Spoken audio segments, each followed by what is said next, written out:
Hello guys, once again welcome back to our channel. मेरे प्यारे साथियों, सिविल कोर्ट मेंस का आज हम लोग सेट नंबर 3 डिस्कशन कर रहे हैं और सेट नंबर 1 और 2 का भी सॉल्यूशन ऑलरेडी आपको इस चैनल पे देखने को मिलेगा। ठीक है, सिविल कोर्ट मेंस की तैयारी जो है आपके इस प्लेटफॉर्म पे करवाई जा रही है। मैं राहुल कुमार और डिस्क्रिप्टिव के स्पेशलिस्ट सर भारती सर के द्वारा। ठीक है, टाइमिंग आपका 2 बजे से है, दिनकर गोलंबर अपोजिट भीटू मॉल, आपकी पाठशाला कैंपस। ठीक है, चलिए अब हम लोग टेस्ट का डिस्कशन करते हैं। एज यूजुअल आपको सबसे पहले मैथ का मिलेगा और अकॉर्डिंग टू आपको सिलेबस मिलेगा। सिलेबस में आपका टाइम एंड डिस्टेंस भी दिया हुआ है। तो जितने प्रकार के मेरे टेस्ट होंगे उसमें अलग अलग प्रकार के जितने भी क्वेश्चन का जो पैटर्न होगा वो सबको मैं धीरे धीरे से टेस्ट में डालता रहूँगा, ताकि आप इसको सोल्यूशन कर लीजिएगा तो आपको एग्जामिनेशन में दिक्कत नहीं होगी। यह जो आपका आज का कॉन्सेप्ट है स्टॉपेज वाला है। ठीक है, कि मान लिया जाए कि कोई डिस्टेंस कांस्टेंट है। ठीक है, इसमें कितने प्रकार का सवाल बन सकता है मैं आपको ये भी बताते रहूँ कि मान लिया जाए कि कोई डिस्टेंस है जो कांस्टेंट है और अगर हम रुक रुक के गए तो मेरी गति कम जाएगी, और अचानक से जाएंगे बिना रुके तो मेरी गति क्या होगी, टोटल में बढ़ेगी।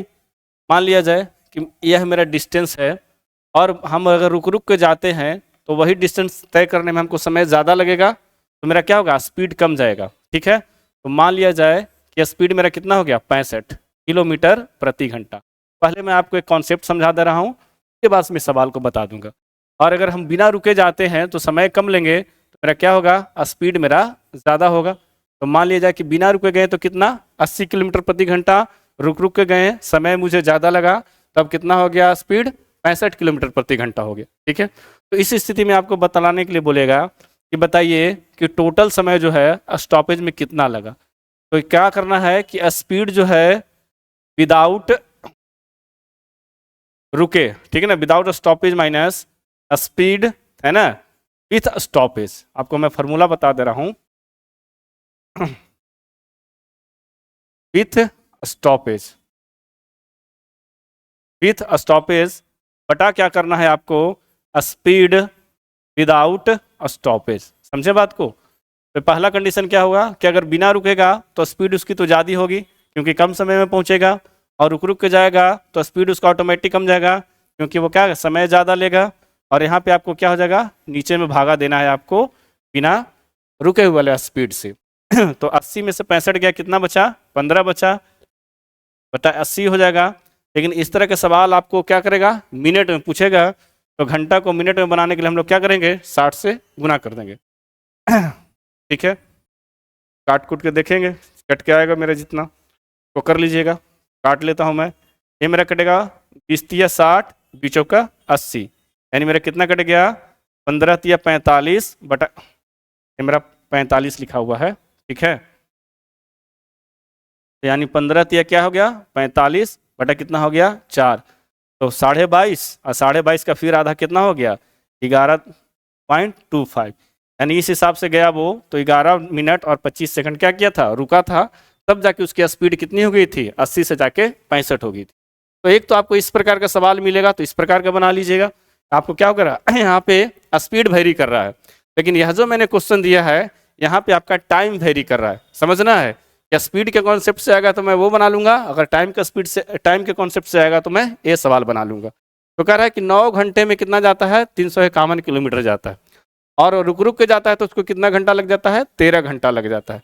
तो यहाँ पे तो ये सिर्फ आपको इसीलिए दिया है, अगर आपको कॉन्सेप्ट पता होगा तो किलोमीटर कितना भी दिया है उससे फर्क नहीं पड़ता है। क्यों, क्योंकि यह जो 9 घंटा में 351 किलोमीटर कर रहा है तय, वो तो 13 घंटा में भी कर रहा है। यानी क्या हो गया, डिस्टेंस मेरा क्या हो गया, कांस्टेंट हो गया। जब डिस्टेंस कांस्टेंट हो गया तो हमें क्या करना है, गुना भाग नहीं करना है, डायरेक्ट हमको कॉन्सेप्ट को अप्लाई करना है। तो टोटल एक्स्ट्रा कितना घंटा लगा, 4 घंटा लगा। ठीक है, कब, जब वो 13 घंटा जर्नी में लगाया तब। तो ये मेरा घंटा का हो गया, लेकिन घंटा से हमको मिनट में बनाने के लिए क्या करना पड़ेगा, 60 से गुना करना पड़ेगा। अब 13 जो है 60 से कटेगा नहीं, तो हम क्या करेंगे, डायरेक्टली मल्टीप्लाई कर देंगे। तो 60 गुने 4 कितना होगा, 240, भागा कितना हो जाएगा, 13। ठीक है, समझ रहे बात को, कि 9 घंटा में वो डिस्टेंस तय कर लेता बिना रुके, लेकिन रुक रुक के जा रहा है तो कितना लग रहा है, 13 घंटा लग रहा है। तो यही ना एक्स्ट्रा 4 घंटा लग रहा है, कब, जब रुक गए तब। तो रुक गए तो कितना लगा, 13 घंटा। तो ये तो टोटल घंटा का रेशियो हुआ, मिनट में बदलने के लिए 60 से गुना करेंगे तो 240 बटा 13, जब इसका भागा देंगे तो 18 दशमलव कितना आएगा, 46 आएगा। मैं यह पहले कर चुका हूँ, ठीक है, क्योंकि हमें करके रखना पड़ता है ताकि आपका वीडियो कम समय में बने। इसका क्या हो जाएगा, ऑप्शन नंबर सी हो जाएगा। जब आपको समय से दिया रहेगा तो इस हिसाब से बना लीजिएगा, जब आपको चाल से दिया रहेगा, स्पीड से रहेगा, तो इस कॉन्सेप्ट से बना लीजिएगा। उम्मीद करते हैं आपको दोनों कॉन्सेप्ट अच्छी तरीके से समझ में आया होगा। चलिए अगले सवाल की तरफ बढ़ते हैं। कह रहा है कि एक मिश्र धातु में 270 ग्राम में जिंक और कॉपर है, ठीक है। कौन कौन है, जिंक है और क्या है, कॉपर है। कहता है किस अनुपात में है, 11:7 में है, ठीक है। कह रहा है कि अनुपात 33:26 बनाने के लिए कितने ग्राम तांबे को जोड़ा जाना चाहिए।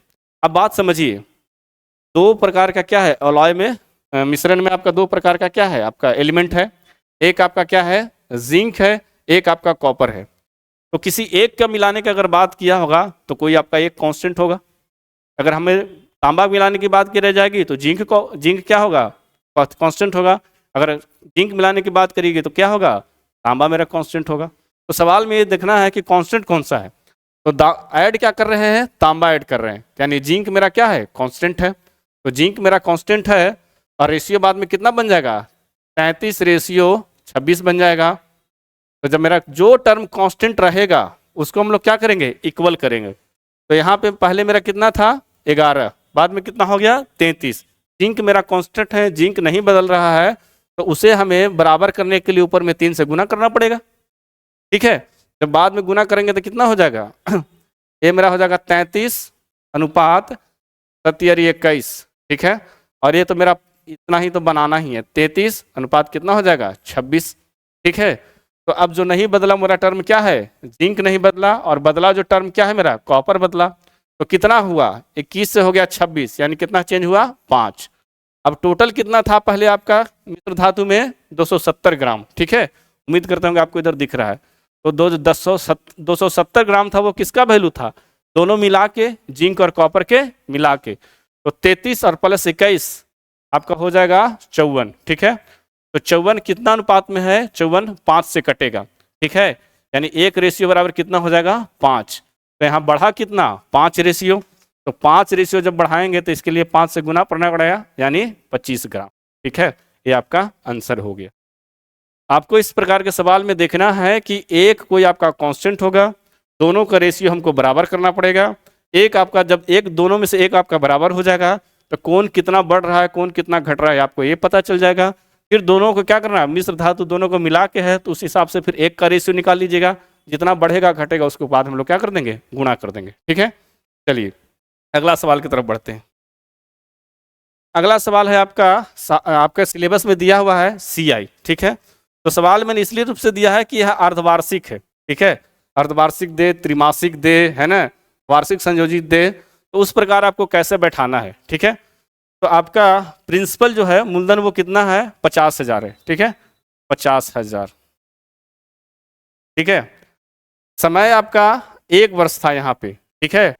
अब इसमें क्या करना है, अर्धवार्षिक हो गया, तो जो रेट हम 8% पूरा साल में दे रहे थे वो हमको कितना में देना पड़ेगा, 6 महीने में देना पड़ेगा, ठीक है। तो ये रेट मेरा कितना हो जाएगा, अब 4% के हिसाब से लगेगा, ठीक है। कितना बार लगेगा, 2 बार लगेगा, ठीक है ना। त्रिमासिक रहता, मान लीजिए कि यहाँ पे 12 रहता, मैं इधर से समझा दे रहा हूँ, यहाँ पे 12% रहता और बोलता कि त्रिमासिक है, तो 4% कितना बार लगता, 3 बार लगता है, क्योंकि 4 तिहरी 12 हो जाता, तो समय कितना बार काउंट होता, 3 ईयर काउंट हो जाता।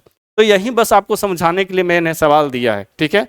ये अर्धवार्षिक है तो रेट आधा हो जाएगा और समय क्या हो जाएगा, दुगना हो जाएगा, ठीक है। और क्या करेगा, चक्रवृद्धि ब्याज ज्ञात करने बोल रहा है, ठीक है। तो आपको पता है चक्रवृद्धि ब्याज ज्ञात करने के लिए क्या करते हैं। अच्छा, एक मैं आपको शॉर्टकट भी फार्मूला बता दे रहा हूँ। कुछ लोग यहाँ पे क्या करेंगे कि 50,000, ठीक है। अब 4% के हिसाब से निकला तो क्या करेंगे, 104/100 करेंगे, फिर गुना क्या करेंगे, 104/100 करेंगे, और उसके बाद जो काट पीट का आंसर होगा वो यहाँ पे लाएंगे।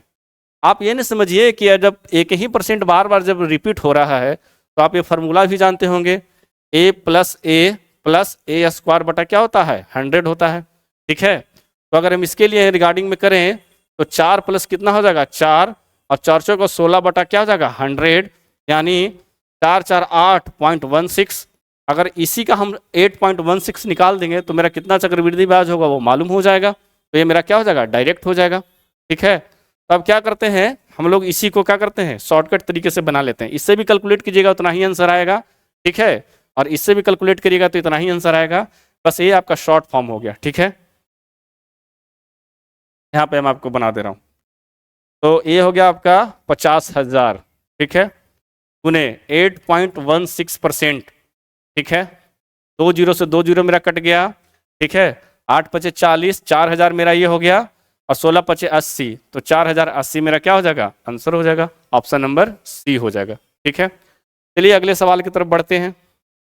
करा कि 72 रुपया की राशि 3 वर्ष पर प्राप्त मिश्रधन 104 रुपया 0.4 रुपया है, तो 120 रुपया की राशि पर समान प्रतिशत वार्षिक ब्याज की दर से 5 वर्ष में प्राप्त मिश्रधन कितना होगा।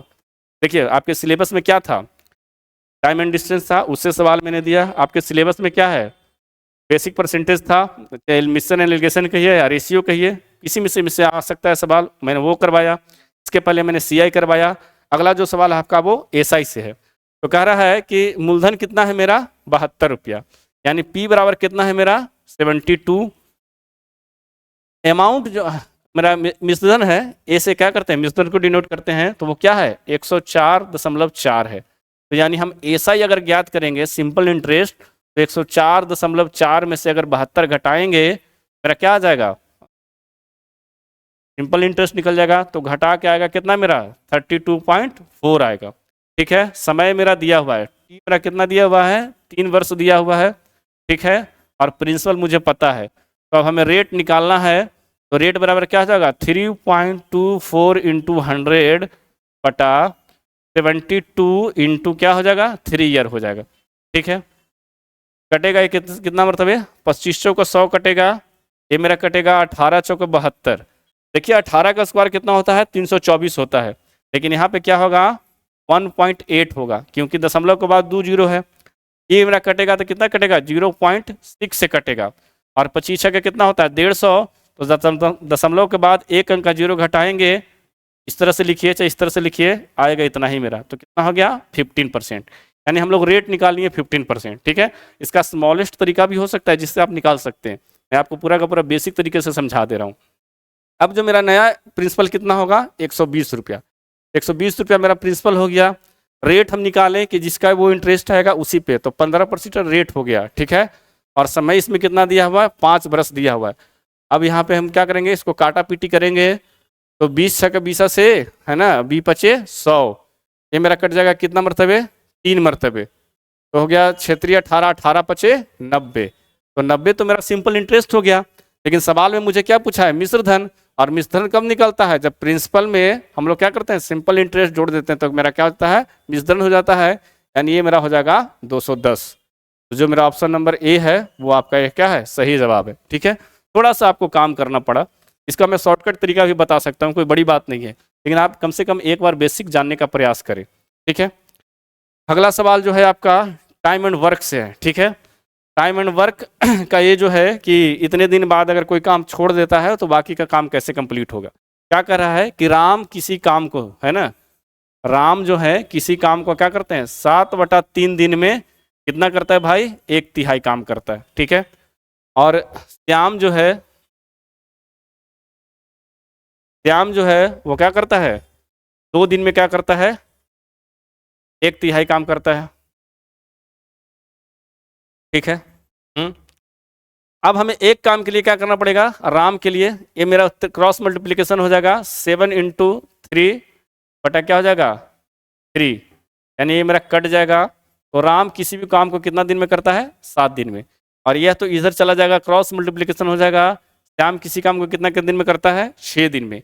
तो अब ये फ्रैक्शन में जो पार्ट था उसको हम लोग क्या किए एक्चुअल में निकाल लिए। ठीक है, थोड़ा एक स्टेप आगे किए हैं, अगर समय पड़ा तो आगे टेस्ट में भी थोड़ा आगे करेंगे ताकि आपका क्या हो कॉन्सेप्ट ज़्यादा डेवलप हो। तो एक ही तिहैया काम कर रहा था। ठीक है, यहाँ पे देखिए 1/3, तो यहाँ से हम निकाल लिए कि राम कितना दिन में काम किया, श्याम कितना दिन में काम किया। अब क्या करेंगे कि दोनों की इफिशियंसी निकालेंगे। इफिशियंसी निकालना जरूरी है ताकि पता चले कि वो जब काम कुछ दिन किया तो कितना किया, फिर छोड़ के गया तो कौन कर रहा है और किस हिसाब से काम खत्म हो रहा है। तो राम इधर लिख देते हैं आर 7 दिन में, और श्याम कितना 6 दिन में। दोनों का एलसीएम होगा 42। इसकी इफिशिएंसी हो जाएगी 6 और इसकी इफिशिएंसी हो जाएगा क्या 7। जो व्यक्ति ज़्यादा दिन समय लगाएगा उसकी क्षमता कम होगी, जो व्यक्ति कम समय लगाएगा उसकी क्षमता ज़्यादा होगी। तो अब दोनों का राम और श्याम अगर एक दिन काम करेगा तो कितना यूनिट कर देगा 13 यूनिट। ठीक है, अब सवाल में कितना दिन काम किया है, वो 2 दिन तक एक साथ काम करते हैं, तो यानी 13 दूनी 26। ठीक है, बचा हुआ काम कौन करेगा, राम के जाने के बाद श्याम जो है बचा हुआ कितना दिन में काम करेगा। तो श्याम की इफिशिएंसी कितना है 7, और इसके साथ लिख दे रहे हैं एस। ठीक है, और टोटल मेरा काम कितना था 42 था। ठीक है, तो 26 इधर मेरा 26 प्लस 7s यानी श्याम है बराबर कितना हो जाएगा 42।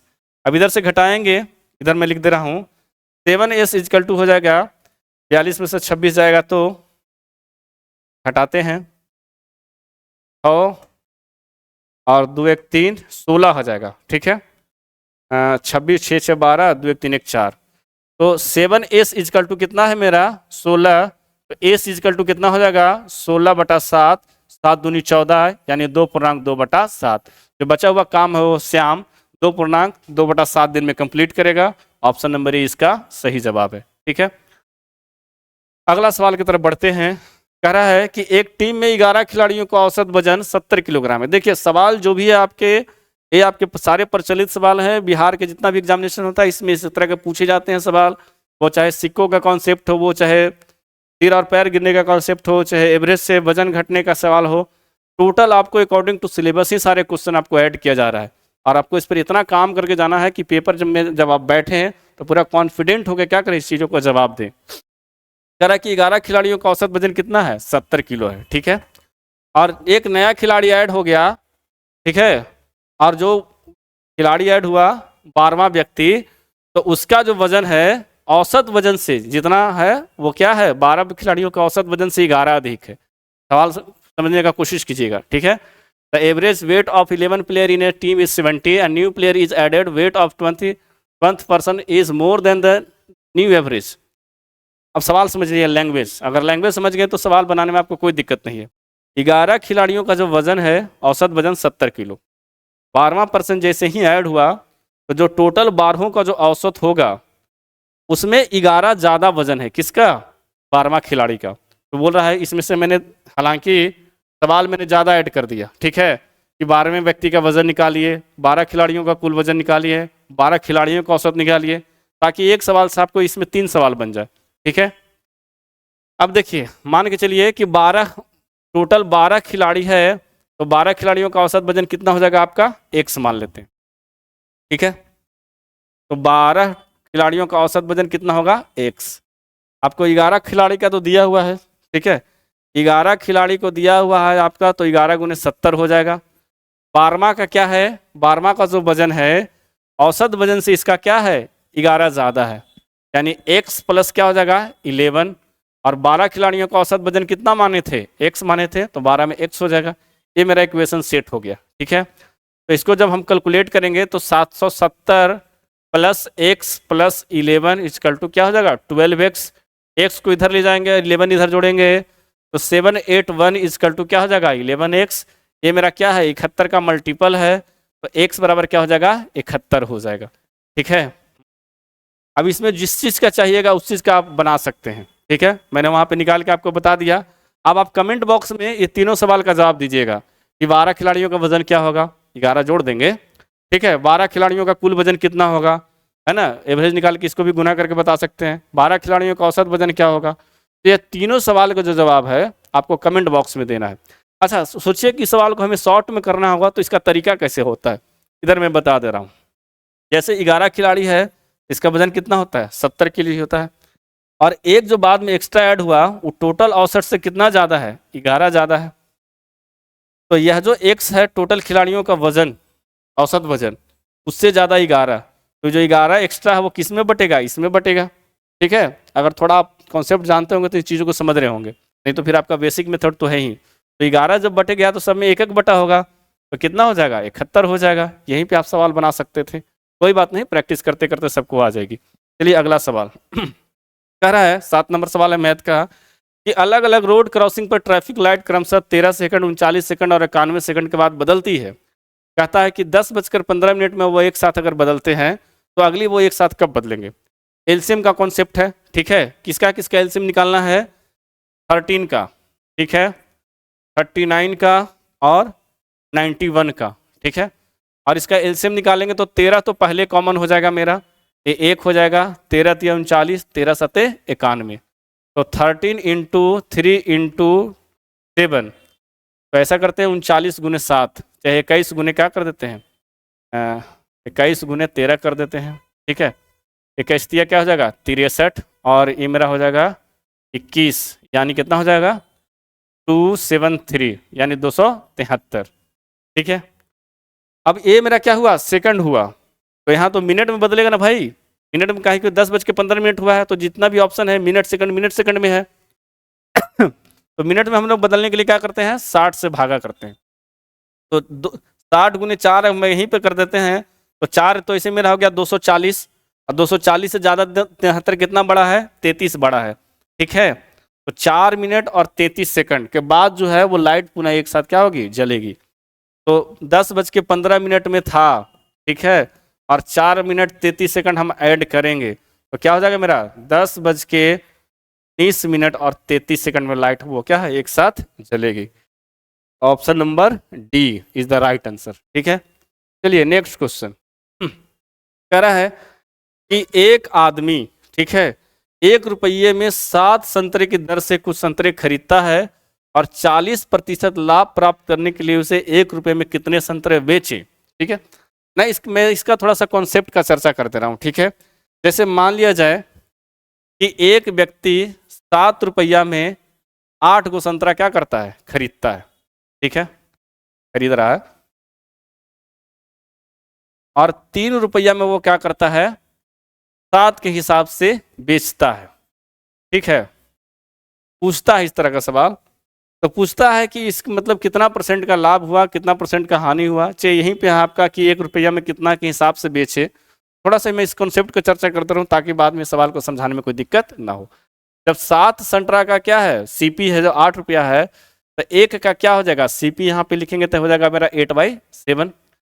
इसका 3 संतरा का एसपी कितना है, 7, तो अगर हम एसपी लिखेंगे तो मेरा क्या हो जाएगा 7/3 हो जाएगा। अब इसको फ्रैक्शन से घटाएंगे तो क्रॉस मल्टीप्लिकेशन कर देंगे, यानी सीपी का वैल्यू 8 × 24 और एसपी का वैल्यू मेरा कितना हो जाएगा 7×7 = 49, यानी प्रॉफिट कितना का मेरा, क्रैमुल मेरा 24 का है, प्रॉफिट मेरा सॉरी सेलिंग कर रहे हैं कितना पे, 49 पे, तो प्रॉफिट मेरा 25 का, ठीक है। प्रॉफिट मेरा कितना हो जाएगा 25 का हो जाएगा। जब 25 का प्रॉफिट हो गया तो हम यहाँ से निकाल सकते हैं 25/24 गुने क्या हो जाएगा 100 हो जाएगा, तो लगभग 104% के आसपास ही आता है। तो इस प्रकार का अगर सवाल आए कितना में खरीदता है, इतना के हिसाब से बेचता है, तो कितना प्रकार का प्रॉफिट होगा, लॉस होगा, इसी कॉन्सेप्ट से आप बनाइएगा। लेकिन यहाँ पे क्या कर रहा है, सेम उसी प्रकार से कि 7 गो संतरा है, 7 संतरा, ठीक है, कितना रुपया का है, 1 रुपया का है, ठीक है। तो एक संतरा का दाम कितना हो जाएगा 1/7, तो एक संतरा का अगर हम निकालेंगे तो कितना हो जाएगा 1/7 हो जाएगा। अब कहता है कि 40% लाभ प्राप्त करने के लिए, ठीक है, तो पहले 40% का फ्रैक्शन वैल्यू कितना होता है, 40% का फ्रैक्शन वैल्यू होता है 2/5, लेकिन आपको ऐसे काट के बता दे रहे हैं 2/5। कहेगा लाभ कहेगा तो यही 2 इसमें जुटेगा, हानि कहेगा तो यही 2 इसमें से घटेगा। तो कह रहा है कि 40% लाभ पे, तो अब इधर हमें ये कितना हो जाएगा, लाभ के लिए हमको क्या करना पड़ेगा, यह 2 जुट जाएगा 5 में, तो कितना हो जाएगा 7/5। यानी कहने का मतलब कि यह 7/5 हमको लाभ कमाने के लिए इसमें ऐड करना पड़ेगा, तभी ना जाके हम कितना % के हिसाब से करेंगे वो हम बता सकते हैं। तो इसमें 7/5 से गुना करना पड़ा, ठीक है, 7/5 से गुना करना पड़ा मेरा, तो ये 7 से मेरा 7 उड़ गया, तो बचा क्या 1/5, यानी अगर 1 रुपया में हम 5 संतरा बेचेंगे तो 40% का लाभ हम कमा लेंगे, ठीक है। चलिए, तो इसका सही आंसर हो जाएगा मेरा ए वाला, ठीक है, 1 रुपया में 5 संतरा। अगला सवाल, ठीक है, 9 नंबर सवाल मैथ का, कि 3 वर्ष पहले ए, यहाँ देखिएगा हिंदी में थोड़ा फॉन्ट कभी कभी रीड नहीं कर पाता है, 3 वर्ष पहले जो है ए और बी का जो आयु का अनुपात था कितना था, 3:4 था। बी और सी का अनुपात कितना था, 5:7 था। कहता है कि 2 वर्ष बाद, ठीक है, इनका एज जो है क्या होगा, 7:9 ratio, find the present age. ठीक है, कोई बात नहीं, बनाते हैं हम लोग इसको। हिंदी में ना थोड़ा फॉन्ट का जो है रीडिंग नहीं कर पाया, अंग्रेजी के अनुसार बना देते हैं। अच्छा, पहले मैं आपका इसका एक कॉन्सेप्ट बता दे रहा हूँ, ठीक है, ताकि आप समझने का प्रयास करिए। कि मान लिया जाए कि 5 साल पहले इधर ए है और बी है, बनता कैसे है? तो कहता है कि 5 साल पहले तो 5 को माइनस कर देंगे, और ए और बी का आयु का अनुपात कितना था, 3। एक सवाल ही ले लेते हैं, ठीक है।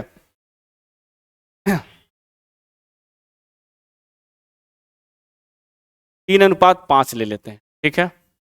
और 10 साल बाद यानी +5 इनके आयु का अनुपात कितना हो जाता है, 2:3 हो जाता है।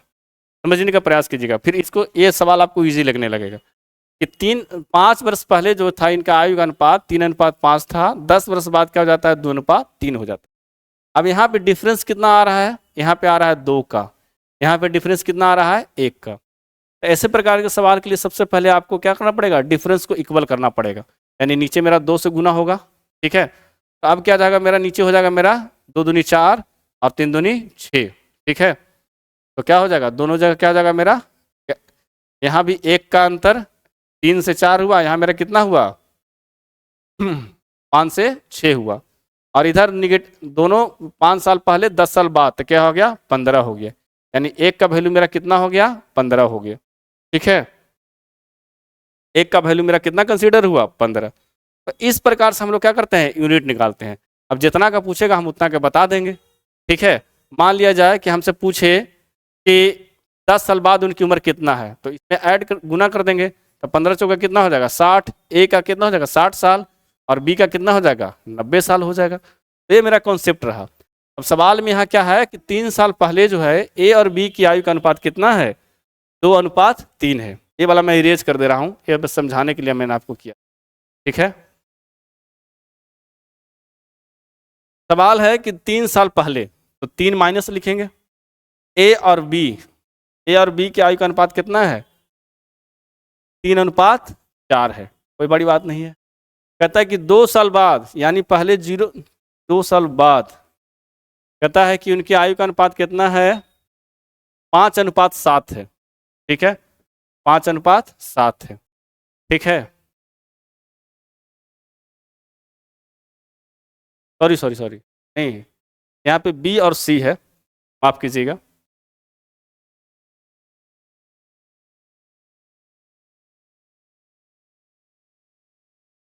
ए और बी का अनुपात 3:4 है, और बी और सी का अनुपात, इधर थोड़ा सा सवाल में ट्विस्ट है भाई, मैं सवाल बढ़िया से पढ़ा नहीं, क्या है, बी और सी का 5:7, समझे। ए बी का दिया हुआ है और बी और सी का दिया हुआ है।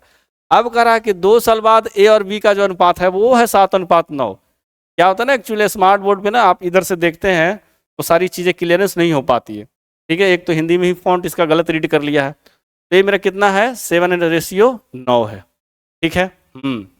अब यहाँ पे देखिए, यहाँ पे इसको डिफरेंस क्या है, 3 और 1 का है, यहाँ पे मेरा रेशियो कितना का है, 2 का है। इसे मुझे बराबर करने के लिए क्या करना पड़ेगा, 2 से गुना करना पड़ेगा ऊपर में। तो मेरा कितना हो जाएगा, 6:8 ए और बी का, और इधर कितना है 7:9, ठीक है। अब दोनों क्या होगा, बराबर हो गया।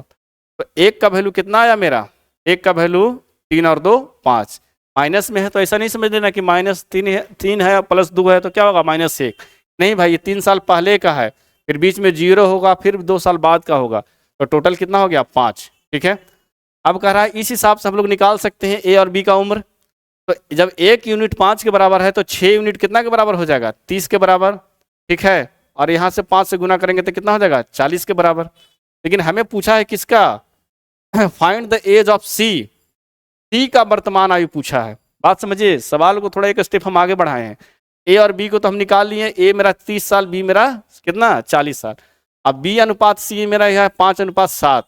तो अगर 40 साल अगर 5 यूनिट में बांटेंगे तो कितना का मल्टीपल है, 8 का मल्टीपल है। तो इसी प्रकार से इतना ही मल्टीपल हमें इसमें करना पड़ेगा, तो कितना हो जाएगा 56, ठीक है। सवाल अभी कंप्लीट नहीं हुआ है। ए और बी का रेशियो दिया हुआ था, बी और सी का रेशियो दिया था। 2 साल बाद फिर ए और बी का रेशियो दिया हुआ था। यहाँ से हम लोगों ने क्या किया, कैलकुलेट करके ए और बी का उम्र निकाला। फिर जो बी का उम्र आया उसको 40 साल, तो 5 यूनिट में किए तो 8 का मल्टीपल आया। तो उसी प्रकार से सी के लिए 8 से मल्टीपल होगा। तो ये 3 साल पहले का उम्र है, लेकिन पूछ रहा है कि सी की वर्तमान आयु कितना है, तो इसमें 3 जोड़ना पड़ेगा ना। वर्तमान आयु 0 -3 से यहाँ तो जोड़ेंगे तो 3 कितना जाएगा, 59 ईयर्स हो जाएगा। ठीक है, एक बार फिर से सवाल को अगर नहीं समझ में आया होगा तो समझ लीजिएगा, कॉन्सेप्ट को दोबारा देख लीजिएगा, क्योंकि डिस्कशन में थोड़ा समय कम रहता है। इसका सही आंसर जो होगा कितना होगा, 59 ईयर्स होगा। ठीक है, आगे बढ़ते हैं। ये आपका सिंपल कैलकुलेशन से है, यानी बोर्ड मास कहिए, तो इसको यहीं पे बना देते हैं। कह रहा है कि सबसे पहले हम लोग ब्रैकेट को देखेंगे, तो ए मेरा डिवीजन वाला होगा तो कितना हो जाएगा, 12 हो जाएगा। और 12 में से 12 जाएगा तो कितना हो जाएगा, 12। और 12 भागा 3 करेंगे तो कितना होगा, 4। ठीक है, यहाँ से मेरा 4 आ गया टोटल कैलकुलेट किए तो। ये 18 पचे मेरा क्या हो गया, 90। ठीक है, 18 ये मेरा मंथली कॉस्ट है। तो इधर टोटल करेंगे तो 18 गुने 4 कितना हो जाएगा, 72 हो जाएगा। 72 ई और 76 ई, तो 76 में से 72 जाएगा तो कितना होगा, 4 होगा। ये आपका मैथ के 10 क्वेश्चन का सॉल्यूशन रहा। कैसा लगा क्वेश्चन, कमेंट बॉक्स में आप जरूर कमेंट करिएगा। और एवरेज वाला जो सवाल था उसका जवाब आप लोग बिल्कुल दीजिएगा।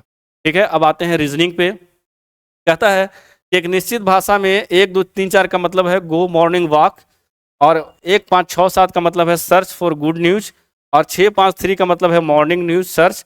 उस भाषा में मॉर्निंग का क्या निकलेगा। देखिए, सबसे पहले जो पूछा है सवाल में उसको पकड़ेंगे कि कितना सेंटेंस में है। तो 1 2 3 और 4 इसमें है गो मॉर्निंग वॉक। ठीक है, गो मॉर्निंग वॉक। ठीक है, उसके बाद मॉर्निंग मेरा नीचे वाला लाइन में है, तो 6 5 और 3 यहाँ पे है morning news search, morning news search. ठीक है, बीच वाला लाइन में है नहीं। अब देखेंगे कि इसमें कहाँ कहाँ मॉर्निंग मिल रहा है, यहाँ मिल रहा है, यहाँ मिल रहा है। इसका बनाने का तरीका यही है, और कोई तो मैच है कर नहीं रहा है। अब समझिए कि जैसे मैथ हम लोग बनाते थे ना, LHS बराबर RHS, बिल्कुल सेम ही कॉन्सेप्ट है। तो इसमें जो मैच कर रहा है मेरा 1 2 4 और 6 5 3, तो इसमें सिर्फ 3 मैच कर रहा है दोनों में। यहाँ पे मॉर्निंग मैच कर रहा है, यानी मॉर्निंग के लिए सीधे सीधे आपका कोडिंग कितना हो जाएगा, 3 हो जाएगा। कई बार हम लोग को 3 लाइन से भी गुजरना पड़ता है, और तीनों लाइन में दिया हुआ तो, और उस समय हमें छांट के बनाना पड़ता है। यहाँ पर तो एकदम सिंपल ईजी था, दोनों तरफ लिख लीजिए, दोनों तरफ जो जो मैच कर रहा है उसका आंसर हो जाएगा। ठीक है, इसके बाद हम लोग अगले सवाल की तरफ बढ़ते हैं। कह रहा है कि एक सीक्वेंस में बढ़ रहा होगा, ए डी से, डी किससे, जी से, उसी प्रकार एन एस से, है ना, एस कितना से, एक्स से, और एक्स भी आगे बढ़ रहा होगा इसी टर्म से। फिर जी मेरा बढ़ रहा है बी से, और ई मेरा बढ़ रहा है किस से, बी से। तो ए आपका कितना होता है, 1 होता है, और डी मेरा कितना होता है, 3 होता है। यानी यहाँ पे जो मेरा बढ़ा +3 हो गया। ठीक है, एन मेरा 14 होता है, एस मेरा 19 होता है, तो अगला जो टर्म मेरा कितना से, +5 से। डी मेरा 7 होता है, बी मेरा कितना होता है, 2 होता है, तो यहाँ पे -5 हो गया। और ई मेरा क्या होता है 5 होता है, और 2 मेरा क्या होता है, और बी मेरा क्या होता है, 2 होता है, तो फिर माइनस कितना हो गया, 3 हो गया। यानी +3 +5 -5 -3। ठीक है, इसी प्रकार से हम करेंगे तो जे मेरा 7 हो गया, ठीक, जी मेरा 7 हो गया, इसमें हम लोग +3 करेंगे तो मेरा क्या होगा, 10 जे होता है। ठीक है, एक्स मेरा कितना होता है, 24 होता है, इसमें 5 करेंगे तो 29, 26 मेरा जेड, फिर हो जाएगा ए बी सी, जे के बाद मेरा क्या आएगा, सी आएगा। ठीक है, इसके बाद डब्लू मेरा 23 होता है, 23 में से हम लोग -5 करेंगे तो 18 होगा, 18 यानी आर होगा। ठीक है, वाई मेरा 25 होता है, वाई में से -3 करेंगे तो 22 होगा, यानी भी होगा। यानी इसका आंसर आएगा JCRV। ठीक है, ऑप्शन नंबर। ठीक है, कहता है कि कंट्रोवर्सी शब्द में ऐसे कितने अक्षरों को युग्म है जो दोनों तरफ से हैं, जिनके बीच उतने ही अक्षर हैं जो अंग्रेजी मामला में उनके बीच हैं। सिविल कोड कलर का PT दिए होंगे सेकंड शिफ्ट में, तो इससे 3 सवाल था। आप समझिए क्वेश्चन को देख के अकॉर्डिंग टू सिलेबस ही आपके लिए बनाया जा रहा है। ठीक है, तो सबसे पहले आपको क्या करना है, कंट्रोवर्सी लिखना है, ठीक है। पेन का थोड़ा ना वो चेंज कर लेता हूँ कलर। कंट्रोवर्सी, ओ एन, ठीक है। TRO,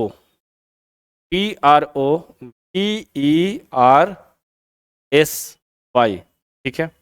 क्या कर रहा है कि दोनों तरफ से हम लोग इसको बनाते कैसे हैं, जैसे ए के बाद बी, बी के बाद सी आता ना है, तो ए बीच में बी और सी, अगर बीच में कोई गैप भी अल्फाबेट गैप है, लेकिन उसके बाद अगर वो सीक्वेंस को पूरा करता है तो वैसे शब्द को हम लोग काउंट करेंगे, ठीक है। तो सी, OPQ, अच्छा आर के बाद तो एक एस मिल गया मेरा, ठीक है।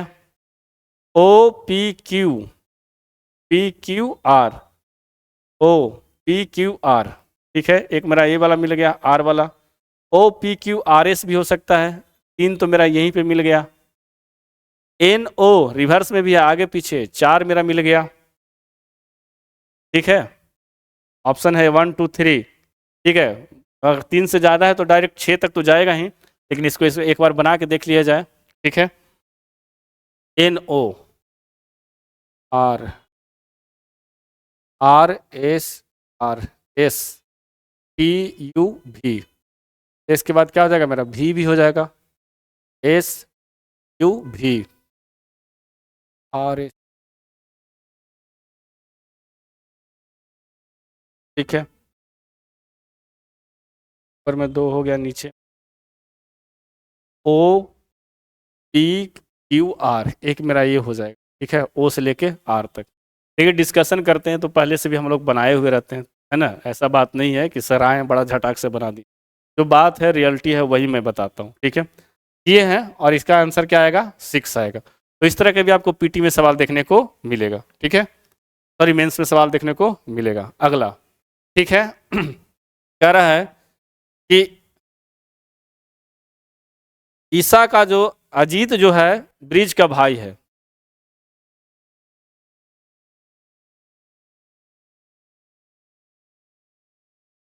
तो ये ब्रिज हो गया, इसका भाई कौन हो गया, अजीत हो गया, ठीक है। कोई बात नहीं। कहता है चरण अजीत के पिता हैं, तो चरण जो है दोनों का बाप हो गया, किसका किसका, अजीत और ब्रिज का। कहता है दीप ईसा का भाई है और ईसा ब्रिज की पुत्री है। देखिए अगर ना पता चले तो एक लाइन आगे पढ़िएगा, तो कह रहा है कि ईसा जो है ब्रिज की पुत्री है, तो ईसा पुत्री हो गई किसकी, ब्रिज की। यहाँ पे पुत्री लिखना पड़ेगा, यहाँ पे भाई लिखना पड़ेगा, यहाँ पे पिता लिखना पड़ेगा। हालांकि इसका सैम्बुल भी होता है, शायद ऊपर में चला गया। और दीप जो क्या है, इसका भाई है, ठीक है, किसका, ईसा का। कह रहा है कि ईसा ब्रिज की पुत्री है जिसका विवाह जीत से हुआ है। तो ब्रिज की पत्नी कौन है, जीत है। बस मेरा अकॉर्डिंग टू जो पूछा उसके अनुसार बता दिए। अजीत ब्रिज का भाई है, चरण इस दोनों का बाबूजी है, और ब्रिज की पुत्री ईसा है, दीप उसका भाई है, और ब्रिज की पत्नी कौन है, जीत है। अकॉर्डिंग टू सवाल मैंने क्या कर लिया, इसको तैयार कर लिया। अब कह रहा है कि दीप के दादा कौन है। तो दीप के बाप अगर ब्रिज है, ब्रिज के भाई अगर अजीत है, अजीत के बाप चरण है, तो चरण होगा। तो काली चरण किधर गया, इधर गया, तो काली चरण इज द राइट आंसर, ठीक है। अगला सवाल,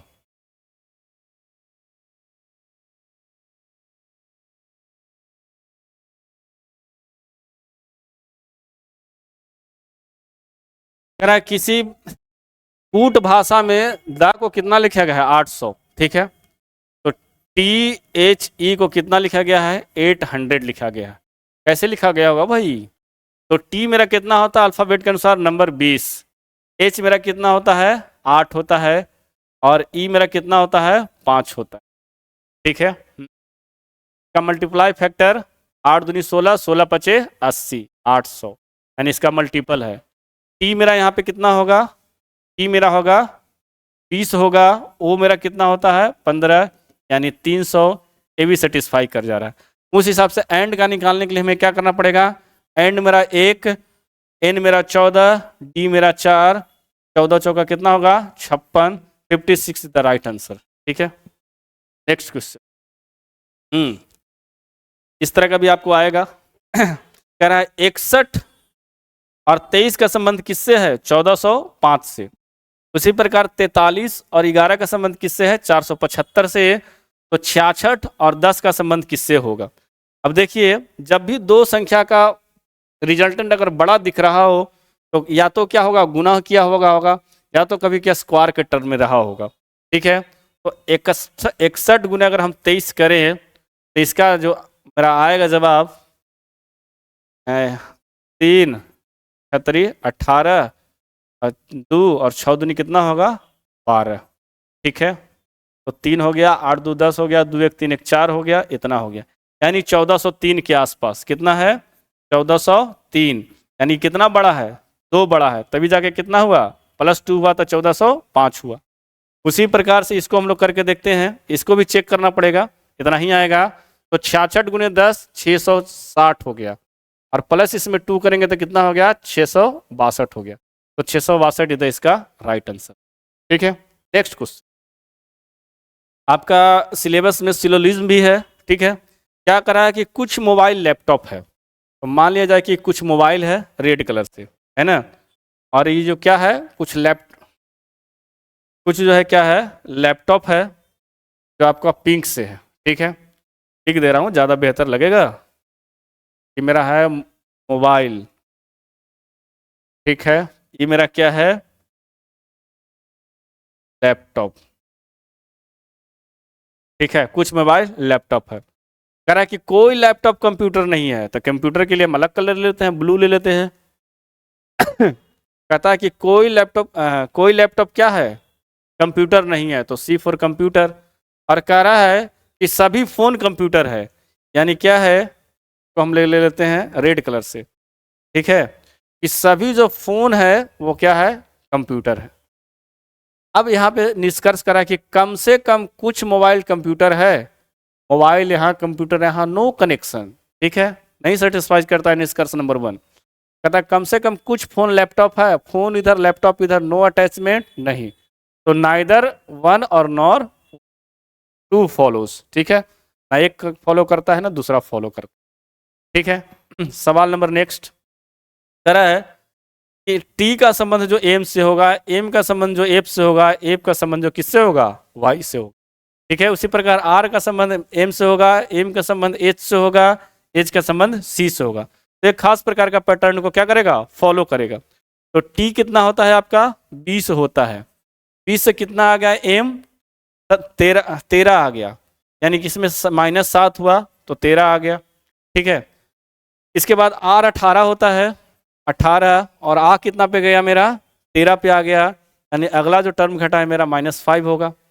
कहता है A जो मेरा है, A मेरा 26 होता है, नहीं अगला जब रिपीट करेंगे तो 27 हो जाएगा। A या तो 1 होगा या तो 27 होगा। तो मान के चलिए यहाँ पे कि हट के जब मेरा किस में आ रहा है? A का R में आ रहा है, तो 27 कंसीडर करना पड़ेगा। तो A मेरा कितना हो गया? 27, और घट के कितना आया मेरा? R 18, यानी -9, तभी जाके R 18 हुआ होगा। ठीक है, और उसके बाद P मेरा कितना होता है? P मेरा होता है 16, और ये मेरा आ गया 5 पे, यानी -11 घटा होगा। तो सीक्वेंस मेरा यही हुआ होगा कि -7 -5 -9 -11। ठीक है, अब इसको हम लोग इधर देखेंगे। Y मेरा कितना होता है? Y मेरा होता है 26, 25 YZ। इसका क्या होगा? नहीं सॉरी, XYZ। ठीक तो है, तो Y मेरा कितना होता है? 25 होता है। तो 25 में से 7 घटाएंगे तो कितना होगा? 18, और 18 का वैल्यू क्या होता है? R होता है। C मेरा ऐसे 3 होगा, और 26 और 3 29 होगा। तो 29 में से -5 जाएगा तो क्या होगा? 24 बचेगा। तो अकॉर्डिंग टू ऑप्शन X होगा। Z मेरा क्या होता है? 26 होता है, 26 में से 9 जाएगा तो क्या होगा? 17 होगा। ठीक है, 17 क्या होता है? Q होता है। P 16 Q 17। L मेरा 12 होता है, 12 में से -11 जाएगा तो A होगा। ठीक है, option number RXQA, RXQY, RXQX, दोनों में से किसी जगह A कर लीजिएगा लास्ट में। ठीक है, RXQA आएगा आंसर। टाइपिंग में थोड़ा एरर है। कोई बात नहीं। नेक्स्ट क्वेश्चन, ठीक है।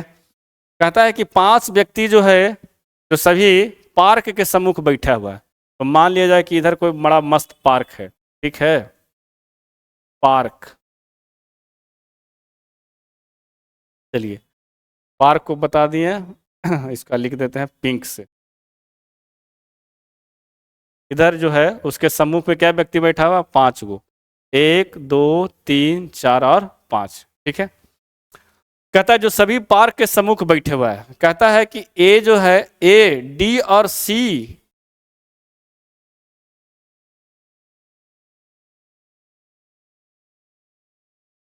ए जो है डी और सी के बाएं दूसरे स्थान पर बैठा हुआ है। नहीं नहीं, दोनों ऐसे कैसे देगा? कहता है डी इज द, यहां से चलते हैं, D is the second of the left C, ठीक है। कहता है ये नहीं होना चाहिए, यहाँ पे 2 व्यक्ति कैसे हो गए? डी जो है सी के बाएं दूसरे स्थान पे बैठा है, लेकिन बी के निकटतम बाएं हैं। तो भाई तब इधर देख रहा है पार्क की तरफ और कह रहा है डी जो है सी के बाएं दूसरा है। एक काम करते हैं, गेम खेलते हैं, सी को यहाँ रखें और बाएं रखते हैं किसको? डी को। 1 2 बाएं डी का हो गया। और कहता है कि बी के निकटतम दाएं हैं, बी को हम इधर रख के देखते हैं, ठीक है। कहता है यदि ई बेंच के बाईं छोर पे है, अच्छा ए इंग्लिश में ही देखना पड़ेगा, if E is on the extreme left to the bench, फिर से कॉपी हो गया। यदि ई जो मेरा है इधर में क्या है? लेफ्ट है, ठीक है, ई लेफ्ट में है। और कहता है कि और बी के बगल में है, ठीक है, ये लाइन इधर नहीं जाएगा तो हम लोग इधर ही कर लेंगे, कोई बात नहीं। तो बैठाने के निर्भर था, आपको एग्जामिनेशन में देखना पड़ेगा। एक लाइन और आ जाएगा, सी के बाएं दूसरा डी, बी के बगल, डी के बगल में बी, सबसे किनारे पे ई जो बी के बगल में। 1 2 3 4 बच गया, एक ए बच गया, ठीक है। थोड़ा हिंदी में टाइपिंग में गड़बड़ है, अंग्रेजी को देख लीजिएगा। तो कहता है what is the exact location of C A, कहता है कि ए का एग्जैक्ट लोकेशन बैठने के क्रम में कहाँ है? तो भैया या तो डी के दाहिने होगा या सी के बाएं होगा। ऑप्शन देख लेते हैं, सी के बाएं तो एक है लेकिन डी के दाएं नहीं है, तो इसका आंसर क्या हो जाएगा? सी के बाएं हो जाएगा। नेक्स्ट कहता है कि कुछ व्यक्ति जो है एक वृत्ताकार मेज के केंद्रमुख बैठे हैं। तो पहले एक वृत्ताकार मेज बना लेते हैं, गोल में सम्मेलन कर लेते हैं। कहता है कि कुछ व्यक्ति केंद्रमुख बैठे हैं। कहता है जे जो है एफ के निकटतम दाएं हैं। तो पहले हमें एफ को बैठाना होगा, एफ को बैठा लिए, उसके निकटतम कौन है? जे है। चलो भैया जे भी बैठ जाओ। कहता आई जो है जे के दाएं से दूसरे स्थान पे बैठा हुआ है, एक स्थान दूसरा स्थान, ठीक है। दाएं दूसरा स्थान में कौन बैठा हुआ है? आई बैठा हुआ है। कह रहा है एफ और जी के बीच में 2 व्यक्ति है। कहता है एफ और जी के बीच में 2 व्यक्ति है, तो दाहिने तो जाएगा नहीं, चाहे कि दाहिने जाएगा, आई के जगह पे जी बैठता तब वो 2 व्यक्ति बैठता, एफ और जी के बीच में बाएं जाना पड़ेगा, 1 और 2, और उसके बाद जो अगला नंबर होगा वो जी का होगा, तभी ना एफ और जी के बीच में 2 को बैठा है। उसके बाद कहता है के जे के बाएं और तीसरे स्थान पे बैठा है। अगर जे मेरा यहाँ है तो के उसके बाएं स्थान पे तीसरा स्थान बैठा होगा, 1 2 3, यानी के मेरा यहाँ हो गया, ठीक है। और कहता है के और एच के बीच में 2 व्यक्ति बैठा हुआ है। तो अब एच दाहिने तो आएगा नहीं, के मान लीजिए कि के के बगल में 1 आदमी 2 आदमी, और यहाँ पे एच तो रख नहीं सकते हैं, पहले से जे मेरा बैठा हुआ है, तो इधर ही बैठाना पड़ेगा। 1 आदमी जे और 1 आदमी यहाँ पे एच दे देंगे। तो के और एच के बीच में एगो जे जी बैठ गया और कोई और एक्स्ट्रा व्यक्ति बैठेगा। कहता है कि एम आई और एच दोनों के निकटतम पड़ोसी है। इधर मेरा जो खाली स्थान है इसमें एम को दे देंगे, तो आई का भी निकटतम पड़ोसी और एच का भी निकटतम पड़ोसी। अब कह रहा है कि एम के बाएं से गिनने पर व्यक्ति एम और जे के बीच में कितने व्यक्ति बैठे हुए हैं? तो चलो भाई एम से बाएं हम चलेंगे इधर, कहाँ तक? जे तक। तो कितना व्यक्ति बैठा है? एक तो आई बैठा है, एक कोई और व्यक्ति बैठा है जिसका नाम हमें पता नहीं है, तो 2 व्यक्ति बैठा है। तो इसका आंसर क्या हो जाएगा? 2। देखिए यह सवाल मैंने आप लोग इसलिए दिया था क्योंकि केंद्र की तरफ आप लोग बनाए होंगे 6 व्यक्ति, 8 व्यक्ति, 10 व्यक्ति, हमने दिया कुछ व्यक्ति। स्टूडेंट कहाँ पे गलती करते हैं? सबसे पहले कौन कौन अल्फाबेट है उसको काउंट कर लेते हैं और उसके अनुसार बनाने का प्रयास करते हैं, तो ये आपको समझना पड़ेगा। कि हर एक प्रकार के सवाल आपको बनाने पड़ेगा। मैं 10 व्यक्ति दे सकता था, ऐसे आप अल्फाबेट गिनिएगा तो 8 गो व्यक्ति बैठा है, टोटल कितना 10 गो। तो ये क्या कीजिए, सवाल को एक लेवल और बढ़ाया गया है। ठीक है, आपका 10 मैथ हो गया, 10 रीजनिंग हो गया। इसके बाद आते हैं 10 कंप्यूटर पे। ठीक है, कहा जा रहा है कि speed of printer is measured in, ठीक है, कैरेक्टर पर सेकंड। ये जो सीपीएस है यह माप की एक इकाई है। ठीक है, सीपीएस क्या है, एक माप की इकाई है। और हम किसकी माप करेंगे, प्रिंटर की। प्रिंटर की जो माप है वो डीपीआई डॉट मैट्रिक्स पर सेकंड में नापा जाता है। ठीक है, तो डॉट मैट्रिक्स इसका सही आंसर होगा। ठीक है, चलिए आगे बढ़ते हैं। कहता है कि दो नेटवर्क को जोड़ने का पथ है। ठीक है, दो नेटवर्क को हम लोग जोड़ने का काम करते हैं। विभिन्न नेटवर्क मॉडल पर जो काम करता है, देखिए राउटर क्या है ना, अभी क्या है, वाईफाई का जमाना है और राउटर घर घर में है। वो क्या करता है, एक जगह आप राउटर लगा लीजिए, उससे कई सारे नेटवर्क को आप बना सकते हैं। लेकिन अगर दो विभिन्न नेटवर्क के मॉडल पर काम करना होगा तो उसके लिए जो आंसर होगा आपका क्या होगा, गेटवे होगा। जैसे मान लीजिए लैन है ना, लोकल एरिया नेटवर्क को अगर किसे जोड़ना होगा, इंटरनेट से जोड़ना होगा, तो उसके हम लोग गेटवे का इस्तेमाल करेंगे। लेकिन मान लीजिए राउटर जो है, घर में एक वाईफाई है, उस राउटर से कई सारे हम लोग नेटवर्क को क्या करेंगे, जोड़ेंगे, तो वो क्या कहलाएगा। जैसे मान लीजिए कि इस घर में भी रूम में चला गया नेट, उस रूम में भी हम लोग को नेट चाहिए, तो दैट इज कॉल्ड, वो राउटर का काम करेगा। लेकिन दो अलग अलग विभिन्न नेटवर्क पर अगर काम करना हो और उसको कनेक्टिविटी के लिए हम लोग गेटवे का इस्तेमाल करते हैं। गेटवे को बोलते हैं हम लोग इंटरकनेक्टिविटी, है ना। बता भी दिए उदाहरण के लिए, जैसे लैन को अगर हम नेटवर्क से जोड़ेंगे तो किसका प्रयोग करेंगे, गेटवे को प्रयोग करेंगे।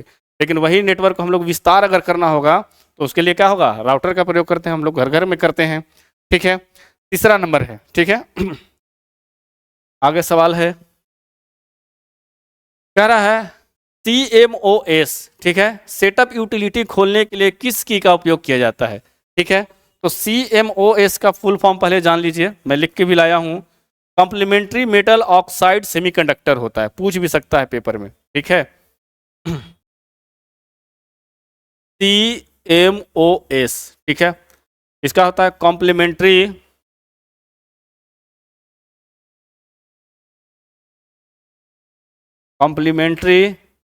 Metal oxide semiconductor. ठीक है, सेमीकंडक्टर याद कर लीजिएगा, पेपर में आपको जो भी सवाल है यूनिक डिजाइन किया गया है। ठीक है, तो इसके लिए हम लोग करते हैं डेल बटन का। किसका करते हैं, डेल बटन का। इसका मीनिंग क्या था, complementary metal oxide semiconductor, CMOS। Generally हम लोग डेल का इस्तेमाल किस लिए करते हैं, किसी भी चीज़ को डिलीट करने के लिए। ठीक है, लेकिन मैंने यहाँ जानबूझ के दिया है, डिलीट के अलावा भी इसका कहीं प्रयोग है क्या, बिल्कुल प्रयोग है। चलिए नेक्स्ट सवाल, कहता है मेलिसा वायरस। अगर आप कोई मेरा पहला सेट देखा होगा, चाहे आप देखिए टेलीग्राम में, चैनल को हम लिंक कर देंगे, क्वेश्चन को समझने का प्रयास कीजिए कि आपके लिए हम लोग कितना बढ़िया डेवलप प्लेटफॉर्म को डेवलप कर रहे हैं। ठीक है, कह रहा है कि मेलिसा वायरस, अगर पहला जो सेट लगाया होगा उसको पता होगा कि what is Melissa virus.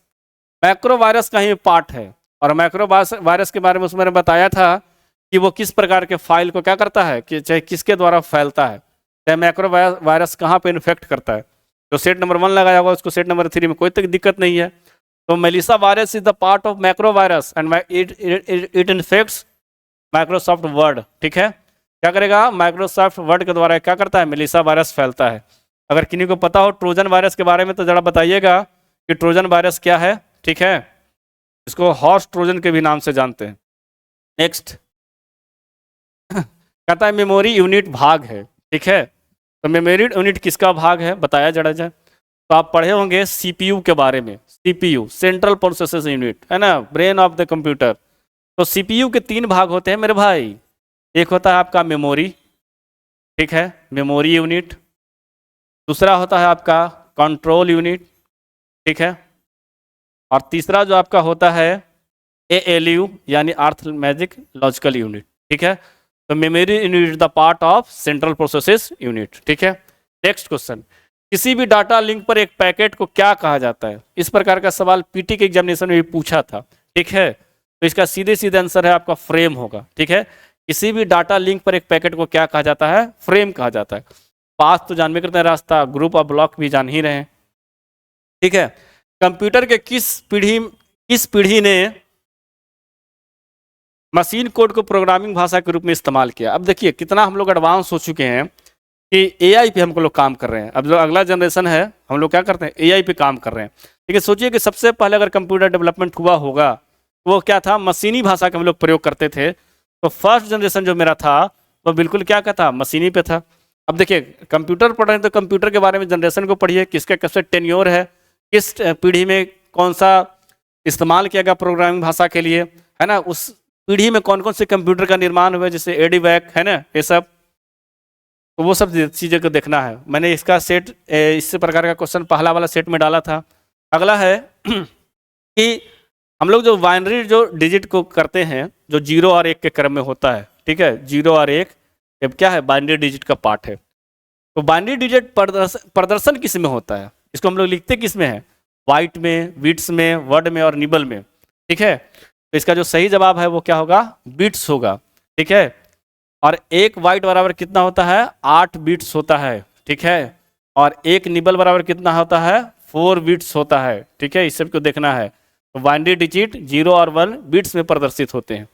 Next कहते हैं कि सी, बेसिक, कोवाल और जावा, ये 4 कहता है किसके उदाहरण है। ठीक है, अभी हम चर्चा कर रहे थे थोड़ी देर पहले कि जैसे जैसे हम लोग डेवलप होते जा रहे हैं, लैंग्वेज और प्रोग्रामिंग का डेवलपमेंट होता जा रहा है, तो उसी प्रकार से सी जो है, बेसिक है, कोबोल है और जावा है, यह है आपका हाई लेवल लैंग्वेज है। लो लेवल लैंग्वेज का तला नाम जो है कमेंट बॉक्स में आप जरा भरिएगा क्या होता है। ठीक है, नेक्स्ट क्वेश्चन कह रहा है कि एक शॉर्टकट की जिसका उपयोग अक्सर विंडोज में डॉक्यूमेंट को बंद करने के लिए किया जाता है। ठीक है, तो यहाँ पर 4 प्रकार का शॉर्टकट की दिया हुआ है। चारों प्रकार का शॉर्टकट की को क्या करना है, आपको याद करना है।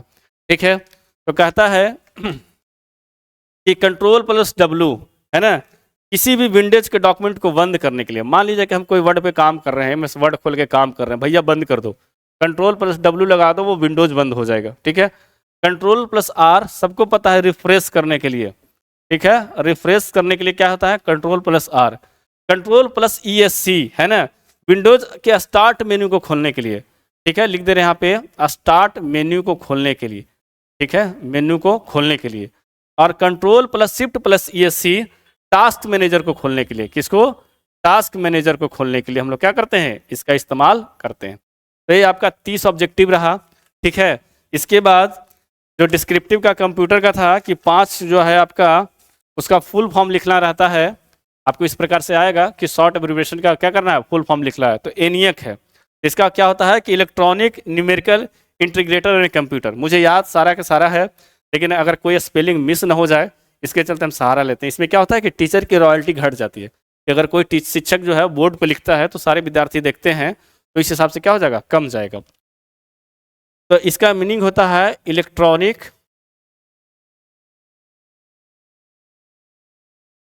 बस लास्ट ही है, इलेक्ट्रॉनिक न्यूमेरिकल,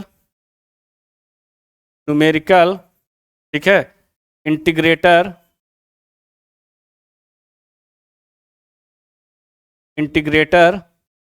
एंड कंप्यूटर। ठीक है, and computer.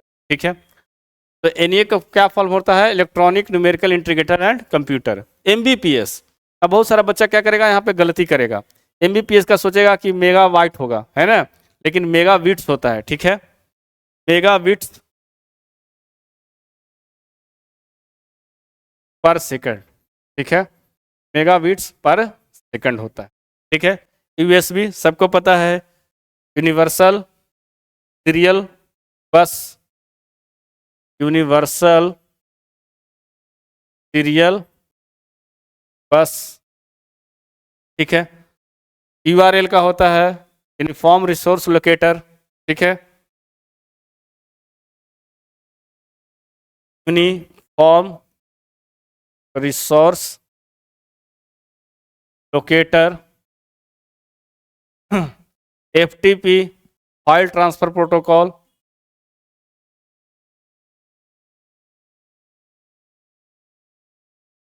File transfer protocol. ठीक है, तो ये आपका क्या था, 5 गो जो कंप्यूटर का जो आपका शॉर्ट फॉर्म था उसका हम लोगों ने डिस्कशन किया। ठीक है, 15 ठो आपका जीके जीएस है, जल्दी से हम लोग उसको भी निपटा लेते हैं। कह रहा है कि आज़ाद भारत का पहला बजट किसने पेश किया? ठीक है, तो बजट जो है सबसे पहले यह जो शब्द है फ्रांस से लिया गया है। ठीक है, और उसके बाद हम लोग क्या कर रहे हैं कि बजट की शब्द की जो हम लोग उत्पत्ति, फिर हमारे यहाँ अंग्रेज शासन किया, अंग्रेज ने बैगआउट शब्द से बनाया इसको बजट। ठीक है, तो बजट जो है सबसे पहले 7 अप्रैल, ठीक है, पेन का मैं थोड़ा कलर चेंज कर ले रहा हूं, 7 अप्रैल 1860 को जेम्स विल्सन के द्वारा, ठीक है, जेम्स विल्सन के द्वारा गुलाम भारत में प्रस्तुत किया गया। ठीक है, लेकिन आज़ाद भारत में आर.के. षणमुखम शेट्टी के द्वारा क्या किया गया? पेश किया गया। लेकिन अगर गणतंत्र भारत में पूछे तो जॉन मथाई, कौन हो जाएगा? जॉन मथाई इसका सही जवाब हो जाएगा। ठीक है, 7.5 महीने के बाद ही क्या किए थे? इन्होंने पेश किया था। ठीक है, तो ये पेश किए थे 28 फरवरी 1950 को। कौन? जॉन मथाई। ठीक है, तो आज़ाद भारत का सबसे पहला बजट कौन पेश किए? आर.के. षणमुखम शेट्टी। गणतंत्र भारत का कौन किए? जॉन मथाई, षणमुखम शेट्टी। गुलाम भारत में कौन किया? 7 अप्रैल 1860 को जेम्स विलियन। सबसे ज़्यादा बार अगर कोई किया हो, पेश किए हैं बजट, तो वो मोरारजी देसाई। ठीक है, मोरारजी देसाई 10 बार। ठीक है, देसाई कितने बार किए? 10 बार किए। 1924 से 1999 तक बजट जो है फरवरी के कार्यकाल के अंतिम दिन में पेश किया जाता था। ठीक है, यानी 28 फरवरी है, 29 फरवरी है, जितना भी कार्यकारी दिवस रहेगा शाम को 5 बजे। लेकिन 2000 ईस्वी से यशवंत सिन्हा ने 11 बजे पेश करना शुरू किए। ठीक है, उसके बाद है कि संविधान सभा में कुल कितनी महिला सदस्य थी, उन लोगों का नाम बताएं। मुस्लिम महिला। ठीक है, तो संविधान सभा में टोटल 15 महिला थी, उसमें से एक ही मुस्लिम महिला थी, उसका नाम था बेगम एजाज रसूल। ठीक है, कौन नाम था? बेगम एजाज रसूल नाम था। ठीक है, उसके बाद कह रहा है कि दिल्ली पर सर्वाधिक शासन करने वाला सल्तनत काल का वंश कौन था? तो दिल्ली पे आपको पता है 5 वंशों ने शासन किया है। ठीक है, गुलाम, खिलजी, तुगलक, है ना, सैयद और लोधी। तो सबसे ज़्यादा अगर शासन किया है तो तुगलक ने सबसे ज़्यादा शासन किया। तुगलक वंश सबसे ज़्यादा, और सबसे कम पूछ दे तो खिलजी वंश। दोनों याद रखना है। खिलजी कम समय के लिए आया लेकिन उत्पात मचा के गया। तुगलक है, तुगलक के बारे में आप जानते होंगे। अमुक्त मल्याद किन की रचना है और किस भाषा में है, ये भी पूछता है। तो अमुक्त मल्याद जो है कृष्ण देवराय के है। ठीक है, तो कृष्ण देवराय की ये रचना है। आप कमेंट बॉक्स में जवाब दीजिए कि कृष्ण देवराय विजयनगर के किस वंश के राजा थे। ठीक है, कृष्ण देवराय। और इनकी एक और भाषा थी, अच्छा ये जो है आपका तेलुगु में लिखा हुआ है। अमुक्त मल्याद जो है तेलुगु में लिखा हुआ है। एगो इनका लिखा हुआ है जाम्बवती कल्याणम। जाम्बवती क्या है? कल्याणम। इनकी एक फेमस रचना है जो संस्कृत में लिखी हुई है। इसमें लिखी हुई है संस्कृत में। तो अमुक्त मल्याद किनकी रचना? कृष्णदेवराय की। किस भाषा में? तेलुगु में। इनकी एक और प्रसिद्ध रचना जाम्बवती कल्याणम, संस्कृत में। सिरका क्या है? एसिटिक एसिड आप जानते होंगे। तो CH3COOH is called acetic acid, यानी सिरका उसी का नाम है। ठीक है, तो यह 5 सवाल, फिर अगला 5 सवाल, फिर अगला 5 सवाल। उसके बाद आपके होंगे डिस्क्रिप्टिव के लिए भारती सर, और आपको पूरा वीडियो देखना है। देखिए, अगर आपको ज़िंदगी में पाना चाहते हैं, 1-2 महीना कष्ट करना चाहते हैं कि नौकरी लग जाए, तो थोड़ा तो तपना पड़ेगा। बिना तपे किसी को कुछ नहीं मिलता है। हम लोग भी काम कर रहे हैं तो हम लोग को भी क्या करना पड़ता है? सब कुछ question according to syllabus, level, pattern, सब कुछ करना पड़ता है। उसी प्रकार से आपको अगर बना बना प्लेटफॉर्म मिल रहा है तो उसको आपको फायदा उठाना है। ठीक है, कहता है कि रेगिस्तान में मृच्छका तथा प्रकाशीय तंतु किसका उदाहरण है?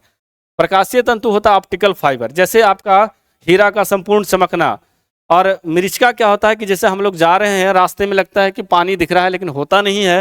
ये पूरा का पूरा आपका प्रकाश का पूर्ण आंतरिक परिवर्तन, प्रकाश का पूर्ण आंतरिक परिवर्तन के चलते होता है।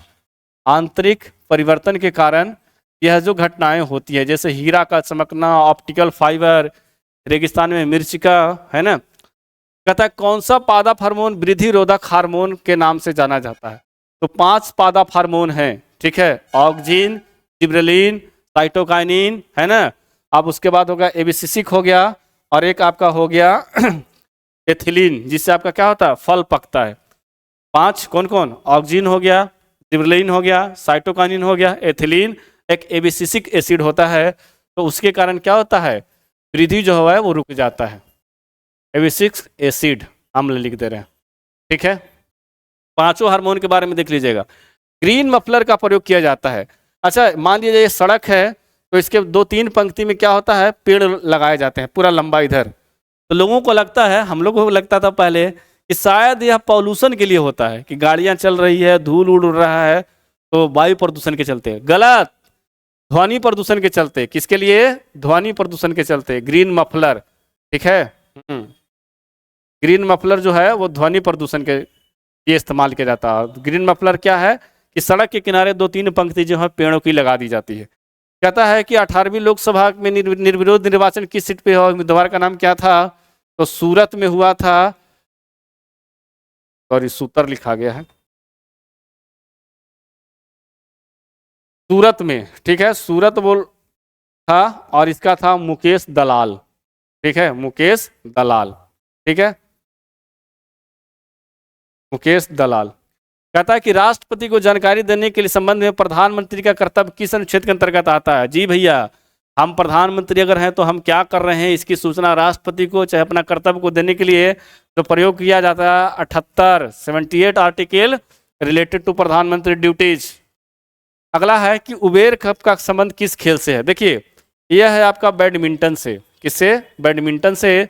और बैडमिंटन में भी 2 गेम होता है, एक आपका पुरुष के लिए होगा, एक आपका महिला के लिए होगा। तो यह जो आपका उबेर जो है महिला के लिए है। उबेर किसके लिए है? महिला के लिए। और पुरुष के लिए होता है थॉमस कप होता है। पुरुष के लिए क्या होता है? Thomas cup. और दोनों खेल किससे संबंधित है? बैडमिंटन से संबंधित है। संविधान संशोधन की प्रक्रिया किस देश से लिया गया है? साउथ अफ्रीका से लिया गया है, ठीक है, साउथ अफ्रीका से लिया गया है।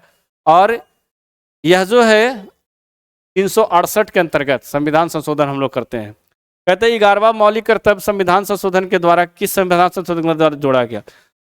जो हम लोग का मूल संविधान था उसमें पहले 10 मौलिक कर्तव्य था, ठीक है, फंडामेंटल ड्यूटीज। लेकिन 11वां ऐड किया गया। 11वां क्या था कि 6 साल से लेकर 14 साल तक के बच्चों का शिक्षा का अनिवार्य जरूरी है। 80वां संशोधन 86 कॉन्स्टिट्यूशन अमेंडमेंट, ठीक है, 2002 के अंतर्गत, ठीक है, यह जारी किया गया। लेकिन यह लागू कब हुआ था? जरा इसका जवाब हमें कमेंट बॉक्स में देने का प्रयास कीजिएगा। ब्रिक्स का नवीनतम सदस्य कौन है? अच्छा, ब्रिक्स का जो स्थापना हुआ था 2006 में, पहला मीटिंग हुआ 2009 में, और पहले ब्रिक के नाम से जाना जाता था, BRIC। फिर जाके 2010 में वो क्या हुआ, साउथ अफ्रीका जुड़ गया, तो क्या हो गया? ब्रिक्स हो गया। अभी ब्रिक्स में 10 देश हो गया है। 2024 में 4 देश जुड़ा, और 2025 के जनवरी में 1 देश जुड़ा। इजिप्ट जुड़ा था 2024 में, इथोपिया जुड़ा था, इस है इथोपिया। इसके बाद ईरान जुड़ा था, और UAE जुड़ा था जनवरी 2024 में। अभी आधिकारिक तौर पे इंडोनेशिया को बोल दिया गया है कि इंडोनेशिया भी इसका पार्ट होगा ब्रिक्स का, ठीक है। तो अभी इसका आंसर क्या हो जाएगा? इंडोनेशिया। कहता है कि ब्रह्मांड की उत्पत्ति के संबंध में महाविस्फोट सिद्धांत, that is called big bang theory, ठीक है। बिग बैंग थ्योरी किससे रिलेटेड है?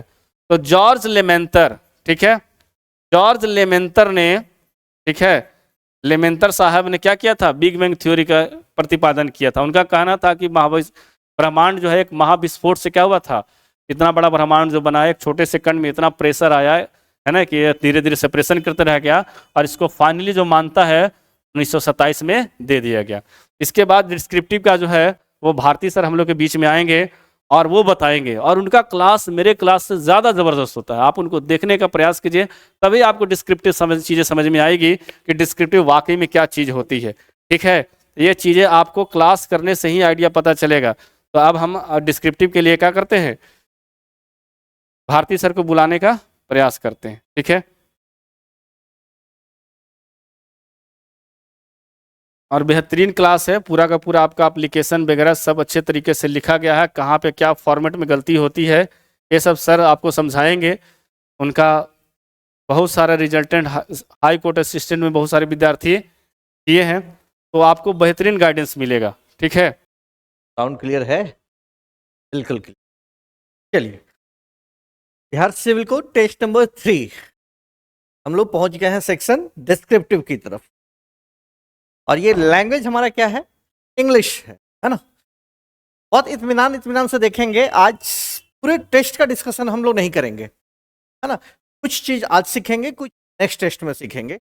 एक ही बार अगर पैसेज, लेटर्स, प्रेसेस राइटिंग, वो भी इंग्लिश और हिंदी सारा का अगर कराया जाए तो आपके लिए थोड़ा सा हेक्टिक होगा। उसको हम लोग क्या करेंगे, थोड़ा थोड़ा पार्ट वाइज करके चलेंगे और 4-5 टेस्ट और होने के बाद सारा टेस्ट का डिस्कशन एक बार में होगा, ओवरऑल टेस्ट का डिस्कशन, है ना।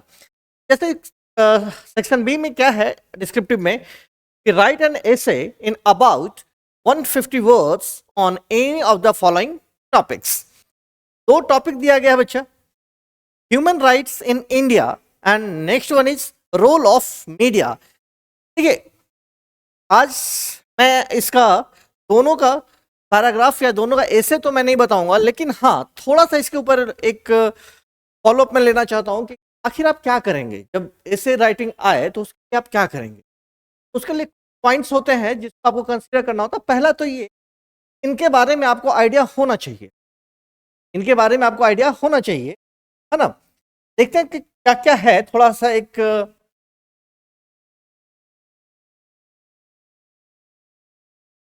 सबसे पहले तो ये, जो भी कंटेंट आपको दिया जाए, जो टॉपिक आपको मिले, के बारे में आपके अंदर एक कंटेंट डेवलप हो जाना चाहिए कि हाँ मैं इसके ऊपर लिखने रेडी हूं। तो पहला तो ये कि आपका इमेजिनेशन काम करना चाहिए कि हाँ इसके बारे में बेहतर लिख सकता हूँ, क्योंकि यहाँ ऑप्शन है राइट एन एसे, 2 में से किसी को ही लिखना है। हो सकता है आपको दोनों के बारे में आ रहा हो, लेकिन उसमें आप सिलेक्ट करेंगे कि ज़्यादा आप इम्प्रेसिव लिख, बहुत ज़्यादा इसमें वर्ड्स को रिपीट नहीं करेंगे, बहुत ज़्यादा इडियम्स वगैरह का यूज बहुत ज़्यादा नहीं करेंगे, ठीक है। और क्या क्या तरीका होना चाहिए हम उसके लिए बात करेंगे। आज हम लोग लेटेस्ट के ऊपर ज़्यादा फोकस करेंगे, ठीक है। चलिए, ठीक है। हाँ, यहाँ क्या था, write a letter in about 100 words on any of the following topics below. 2 में से किसी एक पे लेटर्स लिखना है, ठीक है। आज के डेट में यूट्यूब पे इतने सारे लोग हैं, बता रहे हैं कि कहाँ से लिखा जाए, कैसे लिखा जाए, क्या तरीका है, लेटेस्ट पैटर्न क्या है, सीबीएसई का पैटर्न क्या है, मतलब तरह तरह की बातें हो रही हैं। कौन सा बेहतर तरीका है, किसका तरीका बेहतर है।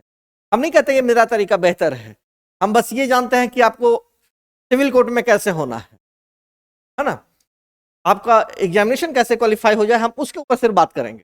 बहुत ज़्यादा हमें भी नहीं आता है, इतना ही आता है कि आपको हम क्वालिफाई तो पक्का ही करा सकते हैं। जब हाई कोर्ट क्वालिफाई करा सकते हैं तो ये भी करा सकते हैं। देखिए क्या है, आप जब भी लिखेंगे ना, आप जब भी लिखेंगे तो आपका फॉर्मेट कैसा होना चाहिए, पहले ही देख करके आप अनुमान नहीं लगा लेना है कि आपको कैसा लिखना है। इसके आगे और हम क्या बोलने वाले हैं उसके ऊपर सोचना है। ऐसा नहीं कि इसके बाद वीडियो देखना बंद कर दिया कि यहीं तक तो है, नहीं है ऐसा, ठीक है। तो चलिए, फॉर्मेट क्या, पहले तो आप एक डेट देंगे और डेट में इंग्लिश में जो लिखा जाता है तो वो तरीका क्या है ना। पहले मंथ का नाम, फिर डेट, फिर वैसे फॉर्म में आप अपना नाम दे सकते हैं, लेकिन आप एग्जामिनेशन में लिखने जा रहे हैं तो ABC XYZ कुछ भी आप लिख सकते हैं, XYZ ये लिख सकते हैं, ABC लिख सकते हैं, कुछ आप लिख सकते हैं। अपना नाम मत लिखिएगा, वो थोड़ा नहीं लिखना होता है। एड्रेस, एग्जामिनेशन हॉल आप लिख सकते हैं, एग्जामिनेशन हॉल, है ना, आप लिखेंगे, ठीक है। बहुत लोग आपको ये भी कहेंगे कि यहाँ ये सब लिखना नहीं होता है। आप चलिए थोड़ा मैं आपको रेफरेंस दूंगा कहाँ से मैं आपको ये बोल रहा हूँ। अगर आप ये नहीं भी लिखते हैं ना तो आपका ये सही होगा, ठीक है। लेकिन आपको कोर्ट के एग्जाम में लिखना है ना, तो मैं आपको कोर्ट के लेटर का ही रेफरेंस, हाई कोर्ट में कैसे लेटर्स लिखे जाते हैं और ऑफिशियल लेटर कैसे लिखे जाते हैं, मैं वो आपको रेफरेंस दे सकता हूँ, ठीक है। तो आप बस थोड़ा सा यकीन करके आप देखते चलें कि क्या है। जैसे 2 आपने लिखा है तो ये जो है ये लेटेस्ट पैटर्न है बच्चे। 2 लिखा हमने, जिसको लिखा है उसको लिखा, सब्जेक्ट लिखा और सेम लाइन से कोई पैराग्राफ चेंज नहीं, कुछ नहीं, यहीं से शुरू होना है ना। पैराग्राफ चेंज हुआ तो फिर से शुरू से ही इनिशियल से लिखना है, ठीक है। और ये लास्ट में जो है योर्स फेथफुली जो लिखना है वो यहाँ लिखना है है ना, ये ऐसा, ये पैटर्न में कोई खराबी नहीं है, कोई दिक्कत नहीं है, दिस इज ओके। लेकिन अपने को चाहिए मार्क्स, अपने को चाहिए स्कोर अच्छा, ठीक है। तो हम जो फॉलो करेंगे वो क्या फॉलो करेंगे, इस वन, यहाँ मैंने अभी आपको बताया कि यहाँ पे आप अपने नाम के साथ क्या लिख सकते हैं, या फिर हो सकता है आपको खुद के नाम के साथ नहीं हो सकता है, आपको बता दिया है कि आप इस ऑर्गेनाइजेशन की तरफ से दूसरे ऑर्गेनाइजेशन को, मतलब एक डिपार्टमेंट से दूसरे डिपार्टमेंट को आप लेटर लिखना है, तब आप कैसे लिखेंगे, तो उस समय तभी ये देंगे, ठीक है। उसके बाद जहां से आप लिख रहे हैं, जैसे मान लिया जाए कि आप आरबीआई से लिख रहे हैं, एसबीआई को लिख रहे हैं, तो आप आरबीआई पटना कर सकते हैं, है ना, है ना। यहाँ पे आप आपका जो डेजिग्नेशन होगा वो डेजिग्नेशन दे सकते हैं, नाम वहां नहीं देना होगा, आप ये दे सकते हैं, ठीक है। डेट वैसे ही, लेकिन डेट से डेट नहीं होता, डेटेड कब लिखा गया वो, ठीक है। उसके बाद टू ऐसे लिखेंगे जैसे आपका जो पुराना फॉर्मेट था, जिसको हम लोग कहते हैं कि पुराना हो चुका है, ये आज के डेट में पैटर्न में नहीं है, तो ये नहीं, ऐसा नहीं कहेंगे, ठीक है। अभी जो हाईकोर्ट में जो लेटेस्ट जो लिखे जा रहे हैं बच्चे, वो इसी फॉर्मेट पे लिखे जा रहे हैं।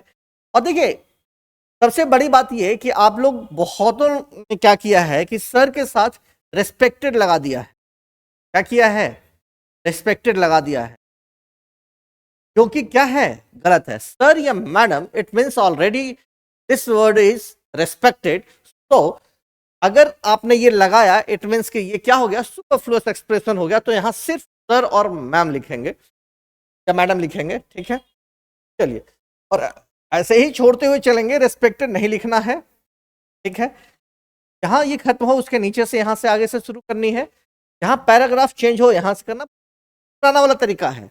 और कोर्ट के एग्जाम में आपको ये पुराने वाले तरीके ही लिखना है, अगर आपको अच्छा स्कोर चाहिए तो वहां जो चेक कर रहे होंगे ना, वहां जो फॉर्मेट जो चल रहा है वही लोग चेक करेंगे आपका, वो लेटेस्ट पैटर्न आपका वो गलत नहीं है, तो गलत ये भी नहीं है, दोनों ही सही है, लेकिन अपने को एग्जामिनेशन में लिखना ये है, आप यकीन करके चलिएगा इस चीज पे, ठीक है।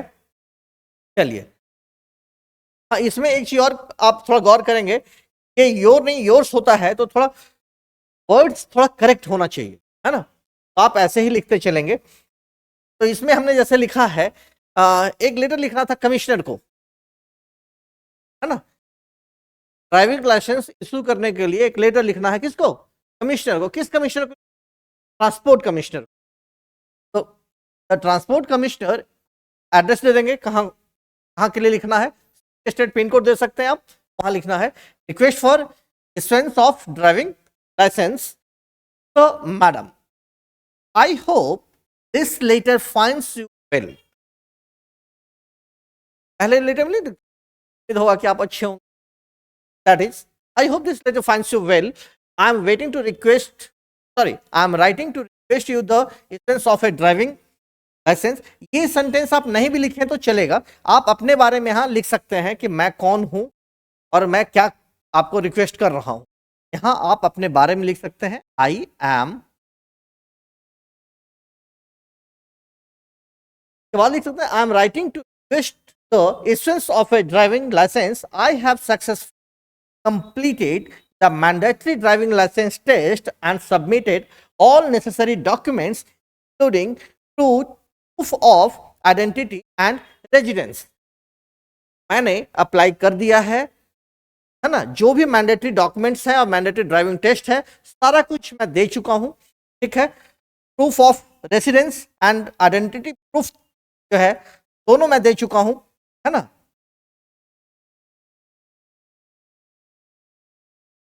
जब मैं सारा कुछ दे चुका हूं तो डिले क्यों हो रहा है, तो इसी के लिए रिक्वेस्ट हो रहा है कि मैं सारा कुछ अगर दे चुका हूं, क्योंकि बहुत सारे लोग लिखने को क्या लिख दे रहे हैं।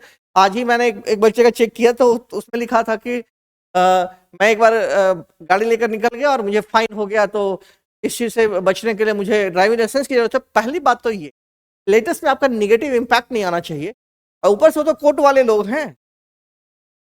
अगर आपने ये कह दिया कि मैं निकल गया गाड़ी लेकर के, बाइक लेकर के, तो कहेंगे ना ड्राइविंग लाइसेंस निकल क्यों गए, आने का वेट करते ना, इतने साल वेट किए तो 2 महीने और वेट कर लेते अगर डिले ही था तो।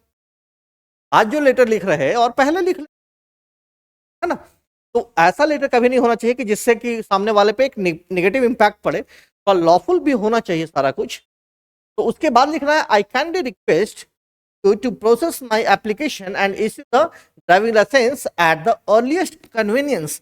देखिए ये इतना अच्छे से रिक्वेस्ट किया गया कि मैं आपसे रिक्वेस्ट करता हूं कि मेरे लाइसेंस को जितना जल्दी हो सके आप मुझे करा दें। Thank you for your attention. देखिए थैंक यू बोलना मत भूलिएगा, कि लोग को सामने वाले को इम्प्रेस करता है, इम्प्रेसिव लगता है।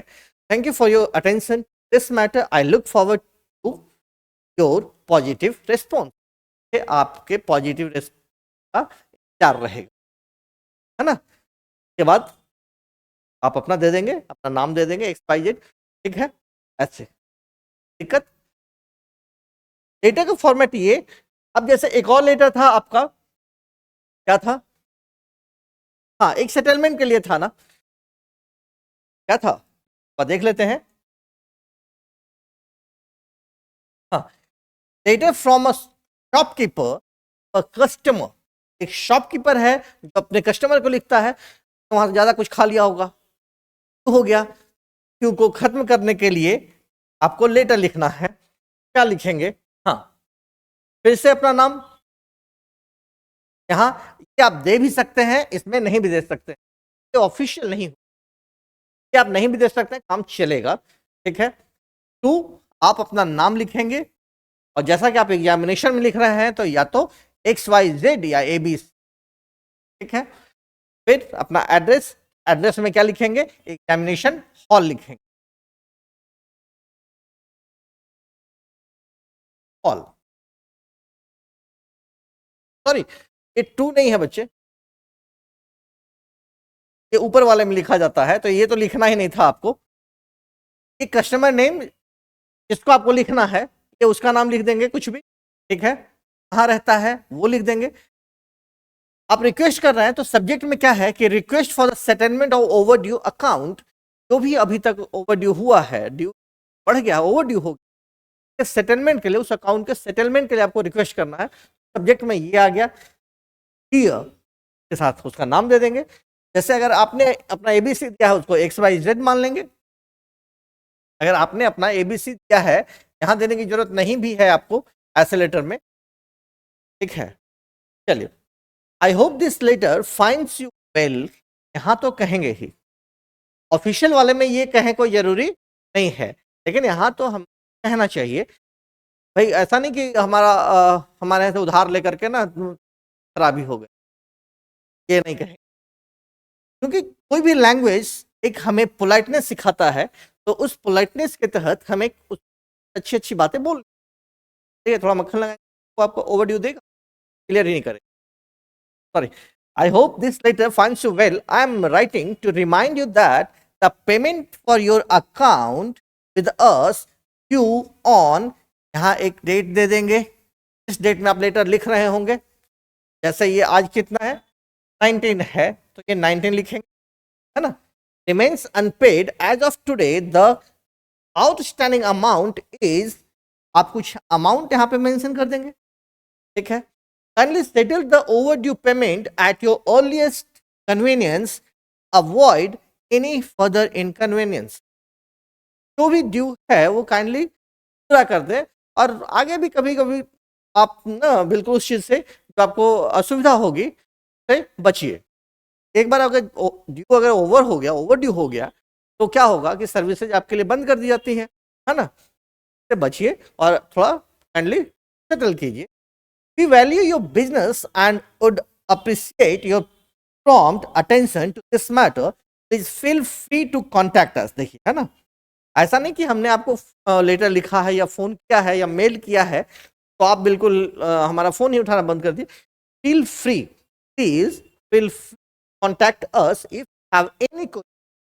अगर आपको ये भी लगता है कि हमने जो ओवरड्यू आपको बोला है कि इतना है, अगर आपको कुछ भी क्वेश्चंस है या कुछ और आपके मन में बातें चल रही हैं, तो please feel free to contact us and if you have any questions आप सकते हैं। Thank you for your cooperation, ठीक है। उसके बाद यहाँ योर्स, ये दोनों एक लाइन में आना चाहिए बच्चे, यहाँ आ गया है, ये यहाँ आना चाहिए, है ना। योर में एस लगाना जरूरी है, ठीक है। और बाकी जो लेटर्स के फॉर्मेट होते हैं, form of letters, different types of letters, उसकी चर्चा, जैसे आज तो ये टेस्ट का डिस्कशन, कल ऑल्टरनेट में अपना टेस्ट चल रहा है, बाकी एक दिन क्या चल रहा है अपना डिस्क्रिप्टिव के लिए हम लोग कैसे और अच्छे बेहतर तरीके से लिख सकें, हम लोग चर्चा करेंगे कि form of letters, types of letters कितने तरीके से होते हैं और पैसेज कैसे लिख सकते, सॉरी ऐसे कैसे लिख सकते, पर हम लोग बातें करेंगे। आज जो है सिर्फ उसके ऊपर हम लोग देख लेते हैं। अब जैसे क्या है कि एक आपका पैसेज दिया गया है, इसमें इसके ऊपर कोई कुछ क्वेश्चंस हैं, क्या है, तो हम लोग पैसेज बेस्ड क्वेश्चंस बनाने के लिए सबसे पहले उसको एक बार देख लेते हैं, एक बार क्या 2 बार इसको देख लेंगे। जैसे which country has the maximum satellites launch into the space as on the 15 February 2007। पहला क्वेश्चन क्या है कि 15 फरवरी 2017 को 15 Feb 2017 को क्या हुआ, विच कंट्री ने मैक्सिमम सैटेलाइट लॉन्च किया, ठीक है। Who among the following has a record of launching satellites in one go? अच्छा, in one go का मतलब समझते हैं, in one go और one shot का मतलब ही होता है एक बार में, कितने बार में, एक बार, है ना। अगर जैसे मैं कहता हूं कि जैसे इन वन गो, ये आपको ना इडियम्स के रूप में आ सकता है कि यूज कर क्या करेंगे, है ना। तो I can crack this examination in one go, मैं ये एग्जामिनेशन एक बार में क्रैक कर सकता हूं। इन वन गो या इन वन शॉट, है ना, ये होता है का मतलब एक बार में। एक बार का तो आप जानते हैं वंस होता है, वंस अपॉन ए टाइम, है ना, तो वो आप जानते हैं क्या है, एक बार में। In the year 2014 maximum satellite किसने लॉन्च किया, वो क्वेश्चन अपना। पहला क्वेश्चन क्या याद रहा, पहला क्वेश्चन क्या था कि इस डेट में किसने लॉन्च किया मैक्सिमम सैटेलाइट्स, ये था। दूसरा क्या है, एक साथ मैक्सिमम सैटेलाइट किसने लॉन्च किया, ठीक है। थर्ड क्या है, in how many minutes the ISRO put the satellites into orbit which was launched by it recently. हाँ, इसरो ने क्या कितने मिनट में उसने लॉन्च कर दिया ऑर्बिट में, ठीक है, रिसेंटली, ठीक है। व्हाट कैन बी रिसेंटली, ये हम लोग आज के न्यूज के अकॉर्डिंग नहीं जाएंगे, हो सकता है कि अगर जो दिया गया पैराग्राफ थोड़ा अगर पहले का है तो उसमें जो दिया गया है वही आंसर देना है। ऐसा नहीं कि आपको अगर नया करंट अफेयर्स मालूम होगा तो उसकी वजह से अगर और उससे कम टाइम में कर देना वो दे देना, नहीं, हमें अकॉर्डिंग टू पैसेज जाना है, अकॉर्डिंग टू ऑथर जाना है, ठीक है। चलिए, हो गया। What can be the suitable title to this passage, to the passage, जो दिया गया पैसेज है सुटेबल टाइटल क्या हो सकता है, वो क्या होगा, why the recent launch of satellites is significant to, तो के लिए वो इतना सिग्निफिकेंट, इतना महत्वपूर्ण आखिर क्यों है। 5 क्वेश्चंस अब हम लोग देखते हैं, सबके आंसर एक करके मिलते चले जाएंगे। देखिए क्या है, the Indian space research organisation boosted its reputation further when it successfully launched a record 104 भी पढ़ते हैं उसको, 104 satellites in one mission from Sriharikota on 15/017। एक क्वेश्चन का आंसर मिल गया, किसने किया लॉन्च, इसरो ने किया है। चलिए, सेकंड क्या है, by relying on its workhorse SLV rocket and Earth observation COTSAT 2 series satellite and 2 other nano satellites were the only Indian satellites launched। सबसे मतलब अपने को था नहीं, सबसे मतलब था क्या, नहीं था। अगर पूरा पैसेज हम लोग देखेंगे ना तो बहुत ही कम टाइम में हम लोग को आंसर मिल, एक बार ओवरव्यू डालिए, एक रीडिंग डालेंगे, आपको खुद पता चलेगा, आपको दिखेगा कि यहां till now Russia held the record of launching 37 satellites in a single mission। एक बार में सबसे ज्यादा किसने लॉन्च किया, है ना, ये। और क्या है, ये कब किया था, ईयर क्या था, 2014। अपना क्वेश्चन यही था ना, पहला क्या था 17 और सेकंड वन इज 14, तो 14 है, इसका आंसर क्या है हमारा, Russia, and this one is ISRO। वो का आंसर तो हो गया अपना। थर्ड के लिए क्या है, थर्ड का क्या है, in how many minutes the ISRO put the satellite into orbit which was launched by it recently. देखिए क्या है ना कि लोग थोड़े से कंफ्यूज हो गए हैं आज। यहां उन्होंने देखा कि about 90 minutes to complete one orbit. देखिए सेंटेंस को हम लोग देखते हैं कि at an orbital altitude of around 500 kilometre the vehicle takes about, देखिए एक जो ऑर्बिटल ऑल्टीट्यूड के अराउंड है उसके चारों तरफ जो है वो क्या है 500 किलोमीटर, और the vehicle takes around about 90 minutes to complete one orbit. Orbit complete करने में वो 90 मिनट्स लेता है। तो हालांकि तो had sufficient time to put the satellite in about 12 minutes. Answer है अपना, बिल्कुल है, देख लीजिए क्या है, in how many minutes the ISRO, कितना है अपना 12 मिनट्स। कोई दिक्कत नहीं है। What can be the suitable title to the passage. अब ये पैसेज क्या कहता है कि इसरो ने एक नया बेंचमार्क सेट किया, एक इसने बहुत ही एक अचीवमेंट लिया, बहुत अच्छा अचीव किया इन्होंने। एक साथ ही इसने 104 सैटेलाइट्स किया, 12 मिनट में कंप्लीट कर दिया सारा कुछ। तो इसके लिए हम लोग इसका एक सुटेबल टाइटल क्या दे सकते हैं, सुटेबल टाइटल दे सकते हैं हम लोग। टाइटल हर लोग अलग अलग दे सकते हैं, हाँ रिलेटेड टू दिस होना चाहिए, कौन कितना ज्यादा बेहतर है, ठीक है। जैसे मैं इसको दे रहा हूं तो एंड इट्स अचीवमेंट,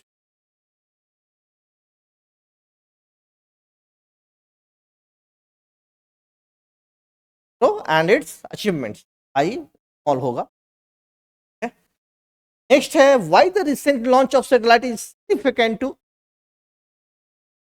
आखिर क्यों। तो ये हमारा कहाँ था मेंशन, ये देख लीजिए। So now cements its position as a key player in the lucrative commercial space launch market by providing, देखिए आंसर क्या है, by providing a cheaper yet highly reliable alternate, एक बहुत ही सस्ता और हाईली रिलायबल अगर ऑल्टरनेटिव दे रहा है तो ये इसरो के क्या है, सिग्निफिकेंट है। तो इस थोड़ा सा आप ध्यान से पढ़ेंगे ना तो एक बार में होता चला जाएगा। चलिए देखिए एक चीज और मैं बता देता हूं कि जिनको अगर लगता है कि अगर लेटर और पैसे लिखने में, जैसे लिखने में जिनके अंदर कंटेंट तो है लेकिन उनके मदर टंग में है और वो लिख नहीं पा रहे हैं, तो उनके लिए आप ऑफलाइन ही आए तो थोड़ा बेहतर है, और अपना 5 दिन थोड़ा एक्स्ट्रा दें हमें। 5 दिन में आपसे वो जो कंटेंट आपके अंदर यहाँ जो हिंदी में चल रहा है तो हम बाहर इंग्लिश में लेकर आ जाएंगे। Only 5 to 7 days only. चलिए ठीक। अब क्या है, right the meaning of this sentences with sentence. ये इडियम्स है ना बच्चे, इडियम्स में क्या है, बीट अबाउट द बुश का मतलब क्या था, बातों को घुमा फिरा कर बोलना, जो मेन टॉपिक है उसको छोड़ करके बाकी सब पे बातें करते रहना, तो सीधे मुद्दे पर ना जाकर इधर उधर की बात करना, ठीक है। लेकिन आपको हिंदी में वहां मीनिंग नहीं लिखना है, उसको इंग्लिश में लिखना। अभी आते हैं इसके ऊपर, इतने आसानी से आपको हम नहीं छोड़ने वाले हैं। Take a leg to wish someone a good luck, किसी को हम लोग गुड लक विश करते हैं, जैसे कोई एग्जामिनेशन देने जाता है तो बोलते हैं बेस्ट ऑफ लक। किसी परफॉर्मेंस से पहले अगर हम उसको गुड लक बोलते हैं तो उसको होता है क्या, टेक अ लेग, है ना, चक दे फट्टे, है ना, वही है, मतलब एकदम करके आओ। अ डाइम अ डजन, बहुत सामान्य और आसानी से मिलने वाली चीज, ऐसी चीज जो बहुत ही अवेलेबल हो वो कहलाता है अ डाइम अ डजन। सबके ऊपर सेंटेंस भी आएंगे। Barking up the wrong tree, देखिए barking up the wrong tree का मतलब क्या, गलत दिशा में कोशिश करना या गलत आरोप लगाना, ये कहलाता है barking up the wrong tree. Call it a day, मतलब आज का काम खत्म हो गया, है ना, आज काम पैकअप, काम को समाप्त करना या दिन के लिए विश्राम करना, हो गया ना, आज के लिए इतना ही नहीं, ये डिस्कशन के लिए इतना ही नहीं, meaning call it a day. चलिए अब बारी बारी से सेंटेंस बनाते हैं। और देखिए हम लोग जो एक दिन टेस्ट होगा और एक दिन जो डिस्क्रिप्टिव होगा ना, उसमें हम लोग क्या करेंगे कि आपको ज्यादा होमवर्क नहीं देंगे, इडियम्स आपको 10 मिलेंगे, याद करके आना है और उस पर सेंटेंस बना के आना है। और जिस पर आप सेंटेंस बना कर आएंगे तो आकर के यहाँ फिर से एक नए सेंटेंस बनाने हैं, ठीक है। हाँ, तो थोड़ा तो आपको मेहनत करना ही पड़ेगा, there is no any option. चलिए, बीट अबाउट द बस, अभी मैंने क्या कहा, बातों को घुमा फिरा कर बोलना। To avoid talking about the main issue, to avoid talking about the main issue, जो मेन इशू है उसके ऊपर बातें न करना, अवॉइड करना। और टू स्पीक इनडायरेक्टली, ठीक है। Stop beating about the bush and tell me exactly what you want. देखो, बात को इधर उधर मत घुमा, तुम चाहते क्या हो डायरेक्टली ये बोलो। एक सेंटेंस बेहतर है। चलिए, he kept beating about the bus, sorry, about the bush when I asked him why he was late. मैंने जब उससे पूछा कि तुम लेट क्यों थे, वो क्या करता रहा, बातों को घुमाता रहा, ठीक है। तो सेंटेंस बनाना बहुत ही आसान होता है, बनाएंगे तो जो कॉपी हमारा चेक कर रहा होगा ना, तभी तो मार्क्स देगा, है ना। चलिए, instead of beating about the bush, be honest about your feelings. बातों को इधर उधर घुमाने की बजाय आप अपने फीलिंग जो आपको लग रहा है ना उसके प्रति ऑनेस्ट बने। अगर आपको लग रहा है कि आपकी तैयारी अच्छी नहीं हो रही है तो ऑनेस्ट बनिए, अभी भी टाइम है कि आपका मार्क्स इंप्रूव हो सकता है और स्कोर मैक्सिमम हो सकता है। चलिए, नेक्स्ट है, अरे इडियम्स का तो टेंशन ही मत लीजिए, इडियम्स का टेंशन ही लेना है। 5 जैसे टेस्ट में आपको कराएंगे और 10 बाकी ऑल्टरनेट डेज में कराएंगे। जैसे डब्ल्यूएफ में आपका टेस्ट है और टीटीएस में क्या है तो वो है। चलिए, नेक्स्ट क्या है, ब्रेक अ लेग। अब ब्रेक अ लेग क्या होगा, हाँ अभी हमने बताया था, a way of wishing someone good luck, किसी को गुड लक विश करना, स्पेशली बिफोर परफॉर्मेंस। तो break a leg in your play tonight, I know you will shine on stage. हमने उसको स्टेज पे परफॉर्म करने से पहले उसको विश किया, break a leg in your play tonight, आज रात में जो होने वाला प्ले है उसमें क्या कर दो, break a leg your play tonight, I know you will shine, मैं जानता हूं कि बिल्कुल क्या करोगे, आज हम छा जाओगे, ठीक है।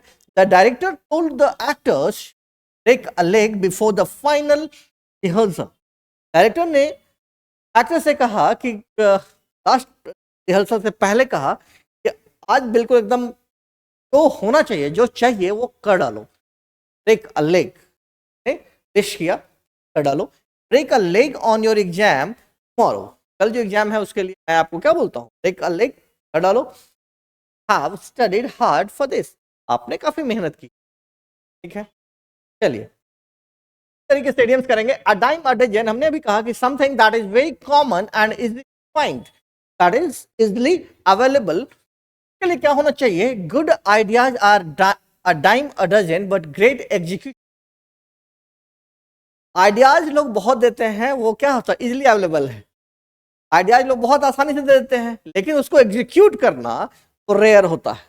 But great execution is rare. Execution क्या होता है, तो मतलब आइडिया दिया उसको एग्जीक्यूट करना, अगर उसका मैं हिंदी बोलूं तो प्रभाव में लाना, तो करना। कोई आइडिया अगर दिया गया है तो उसको करना, वही एग्जीक्यूट करना कहलाता है। Those types of toys are a dime a dozen, you can get them anywhere. तो वो जो खिलौने हैं तरह के बहुत ही इजीली अवेलेबल हैं, you can get them anywhere, आप उसको कहीं भी आप ढूंढ सकते हैं, कहीं भी मिल जाएगा आपको। Good writers are not a dime a dozen, they are rare to find. अच्छे राइटर्स की कमी नहीं है, अवेलेबल हैं, बस they are rare to find, बस उनको ढूंढना ही रेयर होता है, कमी होती नहीं है। तो ना अच्छे टीचर्स की ना अच्छे बच्चों की कमी नहीं होती है, बस उनको ढूंढने की जरूरत है और आपको बनने की जरूरत है। Barking up the wrong tree, इसका मतलब क्या था, टू परस्यू अ मिस्टेकन और मिसगाइडेड कोर्स ऑफ एक्शन, गलत दिशा में काम करना, वही था ना। If you think I am the one, अगर आपको लगता है कि मैं वो उनमें से एक हूं जो broke the vase, you are barking up the wrong tree, है ना। नेक्स्ट है, he was barking up the wrong tree by blaming his colleague for the delay. He was barking up the wrong tree by blaming his colleague for the delay. मतलब क्या है कि वो गलत दिशा में बात कर रहा था और वो ब्लेम कर रहा था किसको? I blaming his colleague. He is barking up the wrong tree by expecting a promotion without putting in more effort। मतलब वो एक नहीं होता है कि आपको लग रहा है कि आपको प्रमोशन मिलेगा और आपने एफर्ट किया ही नहीं है, कैसे मिलेगा? जैसे अगर मैं बात करूं कि आपको लग रहा है कि एग्जामिनेशन मेरा नहीं होगा और आपने एफर्ट भी नहीं किया है और आपको ये भी लग रहा है कि मेरा सिलेक्शन हो सकता है, अगर हो सकता है और आपने एफर्ट नहीं किया है तो आपको ये गलत लग रहा है। उसके लिए क्या है जरूरी कि एफर्ट लगाना। तो यहाँ वही है कि प्रमोशन के लिए एक्सपेक्ट कर रहा है जबकि उसने एफर्ट लिया ही नहीं है, एफर्ट लगाया ही नहीं है। कैसे वो क्या कर रहा है? Barking up the wrong tree, वो गलत दिशा में जा रहा है, गलत सोच रहा है। चलिए, कॉल इट अ डे, इसका मतलब क्या था? आज के लिए काम खत्म। टू स्टॉप वर्किंग और to conclude an activity for the day, मतलब आज के लिए कंक्लूड, मतलब कंक्लूड बना है कंक्लूजन, कंक्लूड करना काम को आज के लिए, वहीं तक छोड़ना।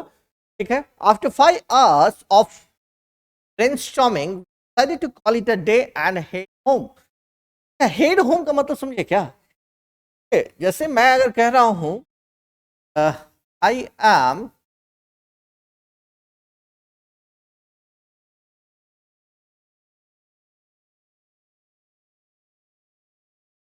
एम हेडिंग टुवर्ड्स नॉर्थ, मैं नॉर्थ की तरफ हेड कर रहा हूं, मतलब मैं नॉर्थ की तरफ बढ़ रहा हूं। हेड करना मतलब क्या? जाना, बढ़ना। यहाँ क्या है? एंड हेड होम, और घर के लिए चला। इट्स गेटिंग लेट, लेट हो रहा है। Let's call it a day and finish the project tomorrow, आज के लिए छोड़ते हैं, बहुत लेट हो रहा है, ये प्रोजेक्ट कल करेंगे। I think we have done enough for today, मुझे लगता है कि हम लोगों ने आज के लिए बहुत कर लिया। Let's call it a day and relax, आज यहीं छोड़ते हैं और हम लोग थोड़ा आराम कर लेते हैं और चाय वाय पी लेते हैं, है कि नहीं? चलिए, कहाँ आ गए हम लोग? In the description. क्या है बच्चे? फिर से अभी मैंने कहा कि निम्नलिखित में से किस एक पर 150 शब्दों में शब्द निबंध लिखे। अब 150 शब्दों में पहले तो ये देखना है कि 150 शब्दों में हम कितना लिख सकते हैं, है ना? तो इसमें आप क्या क्या लिख सकते हैं? जैसे आज है और ओजोन संरक्षण और स्वच्छ भारत अभियान, हम किसी एक पर चर्चा करते हैं, देखते हैं कि क्या है। सबसे पहली बात तो ये कि निबंध लिखने में जो महत्वपूर्ण बिंदु हैं, 3 बिंदु, उसके ऊपर हम लोग बात करेंगे कि क्या क्या वो है ना? चलिए, पहला है विषय का चयन और समझ। जैसा मैंने इंग्लिश वाले में ऐसे में भी कहा था, आपको उसके कंटेंट के बारे में एक बार में इमेजिनेशन हो जाना चाहिए कि मैं इसके बारे में कितना जानता हूं। विषय का चयन और समझ, निबंध लिखने से पहले, या इंग्लिश हो या हिंदी, पहले विषय का चयन करें और उसकी गहरी समझ प्राप्त करें, संबंधित जानकारी एकत्रित करें। वो कहाँ कि आपने तरह तरह के नोट्स पढ़ा है, आपने मैगजीन पढ़ा है, न्यूज पढ़ा है, न्यूज सुना है, यूट्यूब पढ़ा है, बहुत सारा, हर जगह से आपने एक जानकारी हासिल की है, नॉलेज आपने गेन किया है, तो वो करें। और कैसे कैसे लिखना है, विचारों को क्रमबद्ध रूप से व्यवस्थित करके एक रूपरेखा बना कि पहले हम क्या दें क्या नहीं दें, के अनुसार एक क्रमवार तरीके से लिखना स्टार्ट करें। पद की संरचना क्या होनी चाहिए, हाँ, सारा कुछ हमने सोचा कि क्या क्या लिखेंगे, कैसे कैसे, पहले क्या देंगे बाद में क्या देंगे, लेकिन अब उसको सही तरीके से एक शब्दों में पिरोना है, सजाना है, तो उसके लिए क्या क्या स्टेप्स हैं? क्या है? पहले प्रस्तावना लिखेंगे, जो भी आएगा, जैसे ओजोन संरक्षण, ओजोन के बारे में हम लोग बात करेंगे, इंट्रोडक्शन देंगे। निबंध की शुरुआत में विषय का परिचय और पाठक का ध्यान आकर्षित करें। कहने का मतलब जो एग्जामिनर होंगे, एग्जाम चेक कर रहे होंगे कॉपी आपका, उनका ध्यान उस पर आना चाहिए कि हाँ, लड़के ने बंदे में दम है। चलिए, नेक्स्ट है, उसके बाद ऐसे का निबंध का मेन बॉडी से संबंधित मुख्य बिंदुओं को विस्तार से प्रस्तुत करें, प्रत्येक पैराग्राफ में एक विचार रखें। कंक्लूजन क्या है? निबंध के अंत में अपने विचारों का सारांश प्रस्तुत करें और निष्कर्ष पर पहुंचे। आपकी भाषा और शैली बहुत ही इंपॉर्टेंट रोल प्ले करता है। भाषा सरल, स्पष्ट और प्रभावी होनी चाहिए। कभी भी निबंध लिखें या ऐसे लिखें, उसमें टफ वर्ड का इस्तेमाल नहीं करें। तो आपका कॉपी चेक कर रहे हो, नॉलेज आपको चेक करने की जरूरत नहीं है, आता है। आप देखिए क्या है ना कि लैंग्वेज और कम्युनिकेशन कैसा चीज है, लैंग्वेज कैसा चीज, मान लिया कि मैंने कोई बात अगर आपके सामने कही और वो बातें आपको समझ में नहीं आई, क्या ये सही तरीका हुआ आपसे बात करने का, या आपसे कम्युनिकेट करने का सही तरीका हुआ? नहीं हुआ। अगर मैंने जितनी बातें कही और आपको पूरी पूरी समझ आ गई, मतलब हमारा कम्युनिकेशन जो है, हमारा जो वार्तालाप हुआ वो सफल हुआ, मेरी सारी बातें आपको समझ आ गई, है ना। उसके लिए क्या जरूरी है, भाषा हमारी जो सरल होने, थोड़े प्रभावी होने, और ढूंढ ढूंढ के वो वाले रेयर वर्ड्स या फिर लो फ्रीक्वेंसी वर्ड्स इस्तेमाल नहीं करने हैं कि सामने वाले को समझने में दिक्कत हो, वैसा नहीं करना है। भाषा सरल होनी चाहिए, स्पष्ट होनी चाहिए और प्रभावी होनी चाहिए। विराम चिन्हों का उचित प्रयोग करें और वर्तनी की त्रुटियों से बचें, मतलब मिसस्पेल्ड नहीं करना है ना। चलिए उसके बाद क्या करें, लिखने के बाद निबंध को ध्यान से पढ़ें, एवं उसको देख लें और जहां जहां जरूरत है सुधार करने का वो कर लें, और यह सुनिश्चित विचारों को प्रवृत्ति न हो, सभी बिंदु स्पष्ट हो। देख लें, एक ही बात आपने दोबारा तो नहीं लिखा, ये कभी नहीं होना चाहिए। एक ही बात अगर बार बार लिखेंगे, अगर 1 से 2 बार अगर रिपीट कर देंगे, बड़ा सा है तो उसे बचना है, ठीक है। अब जैसे हमने लिखा है ओजोन संरक्षण, तो ओजोन संरक्षण पे हमने जो लिखा है वो ये, ओजोन परत पृथ्वी के वायुमंडल में स्थित एक, देखिए अभी आप कंक्लूजन पे नहीं जाएंगे कि अभी मैंने क्या क्या बातें की, बड़ी बड़ी बातें की कि प्रस्तावना लिखना, ये लिखना, फिर यहाँ आ गए, है ना। नहीं, मैं क्या बताता हूं, पहले उससे पहले आते हैं कि क्या है।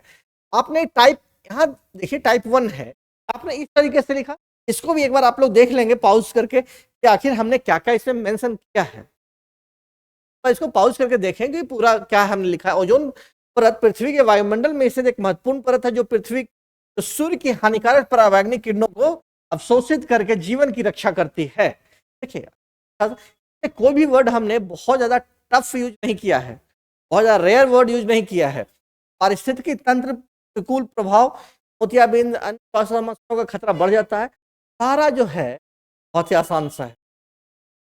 देखिए क्या है, हाँ, यह परत मुख्यतः समताप मंडल में 10 से 30 किलोमीटर की ऊंचाई पर पाई जाती है।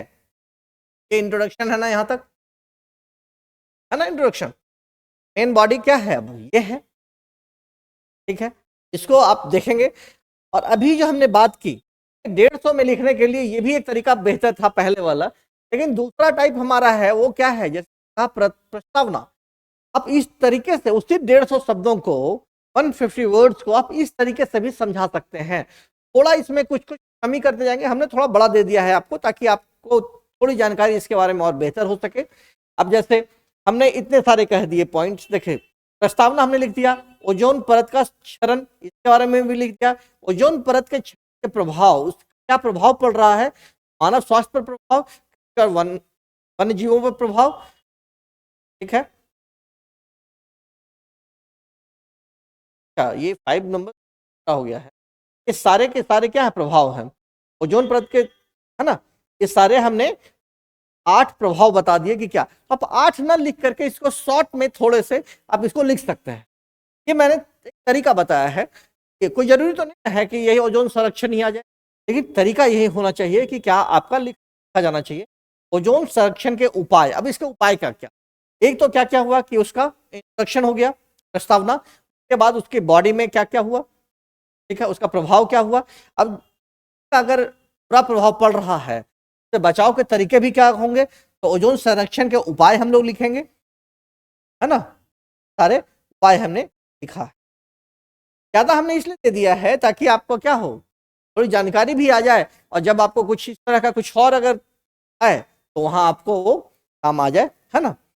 ओजोन संरक्षण पे हमने ये चर्चा की। अब देखिए आज हमने 2 निबंध था, उसमें एक पे हमने लिख लिया, हमने आज नहीं किया है।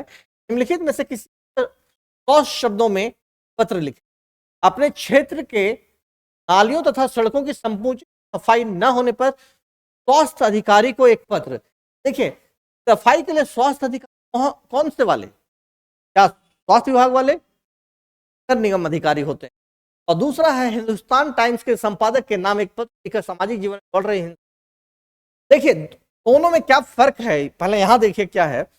एक है कि आपको एक कंप्लेन लिखना, कंप्लेन लिखना है ना।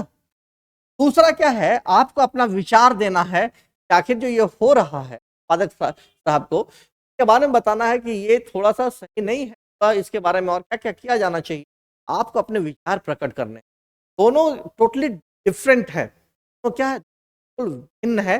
हम लोग दोनों पे बात करेंगे आज, ठीक है। पहला क्या है कि अपने क्षेत्र में नालियों और सड़कों की सफाई न होने पर स्वास्थ्य अधिकारी को पत्र 80 से 100 शब्दों में, ठीक है।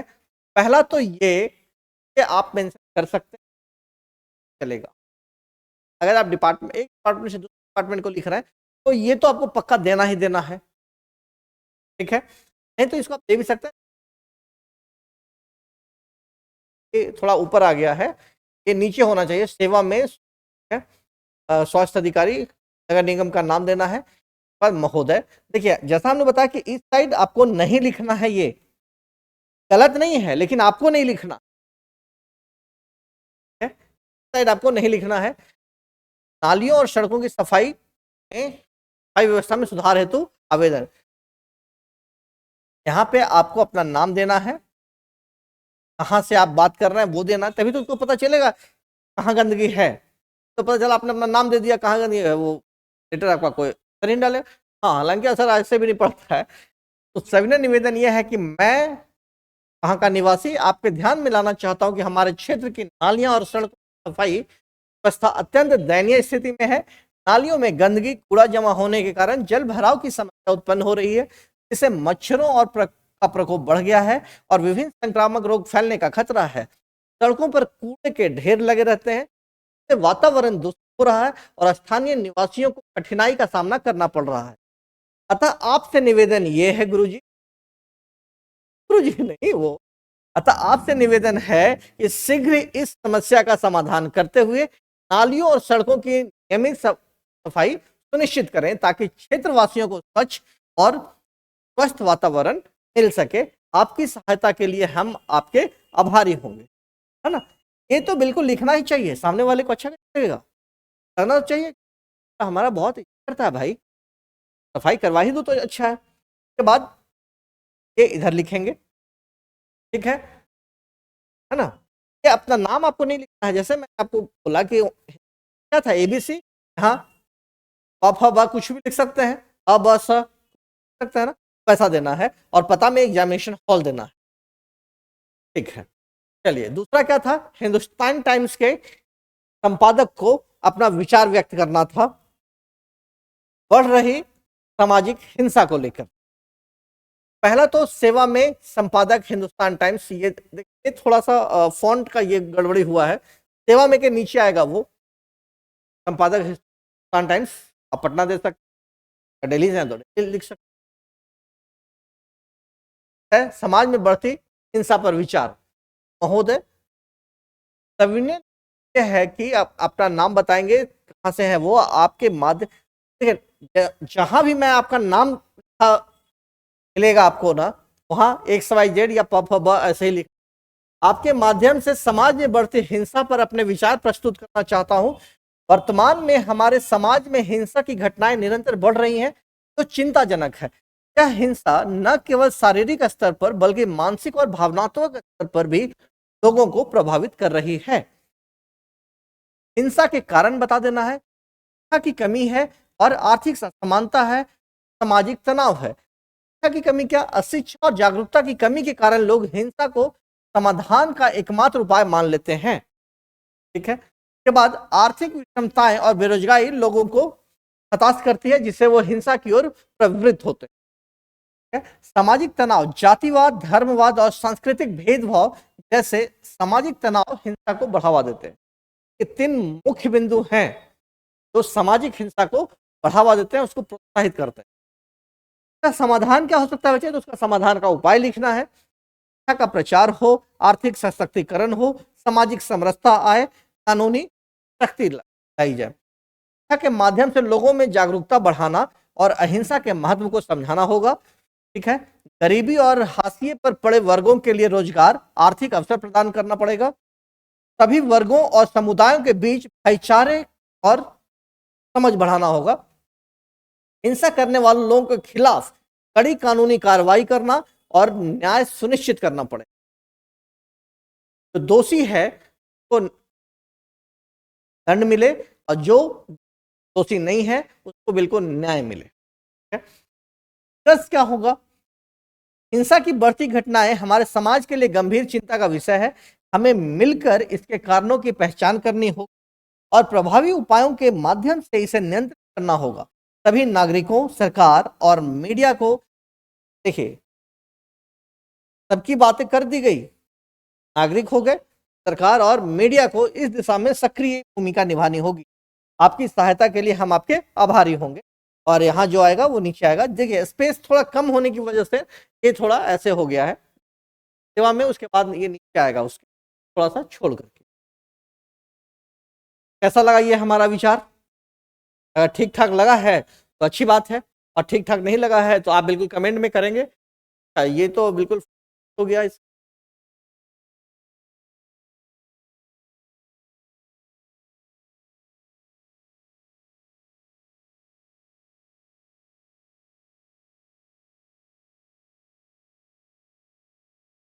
हाँ, खबरों का अर्थ लिखना है वाक्य के साथ। अंगद का पैर होना, गंगा नहाना, गुदड़ी का लाल। सुने है ना, गुदड़ी का लाल मतलब क्या है? वो इतनी दयनीय स्थिति में है, लेकिन वो कहाँ है ना, गुदड़ी का लाल। सागर में गागर में सागर भरना, घर घाट एक करना। घर घाट एक करना समझते हैं कि अरे जॉब के लिए ना उसने घर घाट एक कर दिया। सरकारी नौकरी पाने के लिए दिन रात मेहनत किया, इतना मेहनत किया कि जॉब ले ही लिया।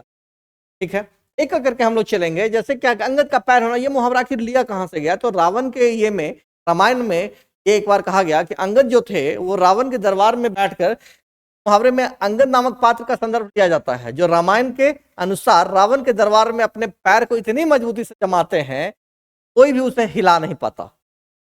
मतलब एकदम दृढ़ हो जाते हैं, अत्यधिक दृढ़ होना। अंगद का पैर होना का क्या मतलब? अत्यधिक दृढ़ होना। रोहन एक बार सो गया तो उसकी नींद अंगद के पैर जैसी हो जाती। अगर एक बार रोहन सो गया ना तो उसका उठाना मुश्किल है, तो एकदम ऐसा सो जाता है कि मत पूछिए। कोहिनी घर का कोई काम नहीं करती है, बस अंगद के पैर की तरफ पड़ी रहती है। चलिए, के बाद गंगा नहाना, कठिन कार्य पूरा करना या कर्तव्य से मुक्ति पाना, है ना। जैसे अच्छा ये काम हो गया, चलो हम तो गंगा नहा लिए भाई। ठीक है, तो उसका क्या मतलब कि मयंक दिन रात मेहनत करके अपने प्रोजेक्ट को समय पर पूरा करके गंगा नहा लिया। कर्तव्य से क्या हो गया? अब मुक्ति पा लिया। दीपक का सपना था कि दिल्ली के सबसे बड़े कॉलेज में उसका एडमिशन हो जाए तो वह गंगा नहा लेगा। देखिए, थोड़ा सा टफ काम है कि अगर ऐसा हो जाए तो वो गंगा नहा लेगा, तो कठिन काम यहाँ पे पूरा हो जाएगा उसका। तो किसी भी मुहावरे को अगर आप वाक्य में प्रयोग करते हैं, आपका वाक्य थोड़ा सा अच्छा लगना चाहिए, ताकि आप को नंबर देने की अथॉरिटी है ना, तो अधिकार है, वो आपको अच्छे बेहतर नंबर दे सके। गुदड़ी का लाल, गरीब परिवार में जन्मा प्रतिभाशाली व्यक्ति। क्या होना चाहिए? भारत में कई गुदड़ी के लाल हुए हैं, इन्होंने अपने देश का नाम रोशन किया है। गुदड़ी के लालों की कहानियां हमें प्रेरित करती हैं, हम भी अपनी प्रतिभा से कुछ भी हासिल कर सकते हैं। एक है आपको, सागर में सागर भरना मतलब कम शब्दों में ज्यादा बातें बोल देना, थोड़े शब्दों में बहुत कुछ कहना या संक्षिप्त रूप से विस्तृत विचार प्रस्तुत करना। अपनी कविता में गागर में सागर भर दिया जिससे सभी प्रभावित हो गए। मतलब कविता कही और बड़ी बड़ी बातें कही, है ना। संक्षिप्त टिप्पणी में गागर में सागर भरने की कला है। चलिए, अब क्या है? घर घाट एक करना मतलब बताया था हमने, कठिन परिश्रम करना। नौकरी के लिए संजय ने घर घाट एक कर दिया। किसानों ने घर घाट एक करके फसल बोई, लेकिन बाढ़ ने सारी फसल खराब कर दी। लोगों को क्वेश्चन नहीं मिला है, जो बाहर है वो लोग डिस्क्रिप्शन में जाकर टेलीग्राम चैनल ज्वाइन करें और वहां इसका पीडीएफ, क्वेश्चन का पीडीएफ प्राप्त करें और यहाँ से अपना सॉल्यूशन देखते रहें। इसके लिए तो बिल्कुल फ्री ऑफ कॉस्ट है, देखते रहें। और जैसा कि चैनल आपको पता ही है कौन सा है। चलिए, तो आज के लिए इतना ही। सेट 3 अपना पूरा हुआ। हम लोग बारी बारी से एक एक करके सीखते चलेंगे कि क्या डिस्क्रिप्टिव करना है, डिस्क्रिप्टिव कैसे करना है। ठीक है।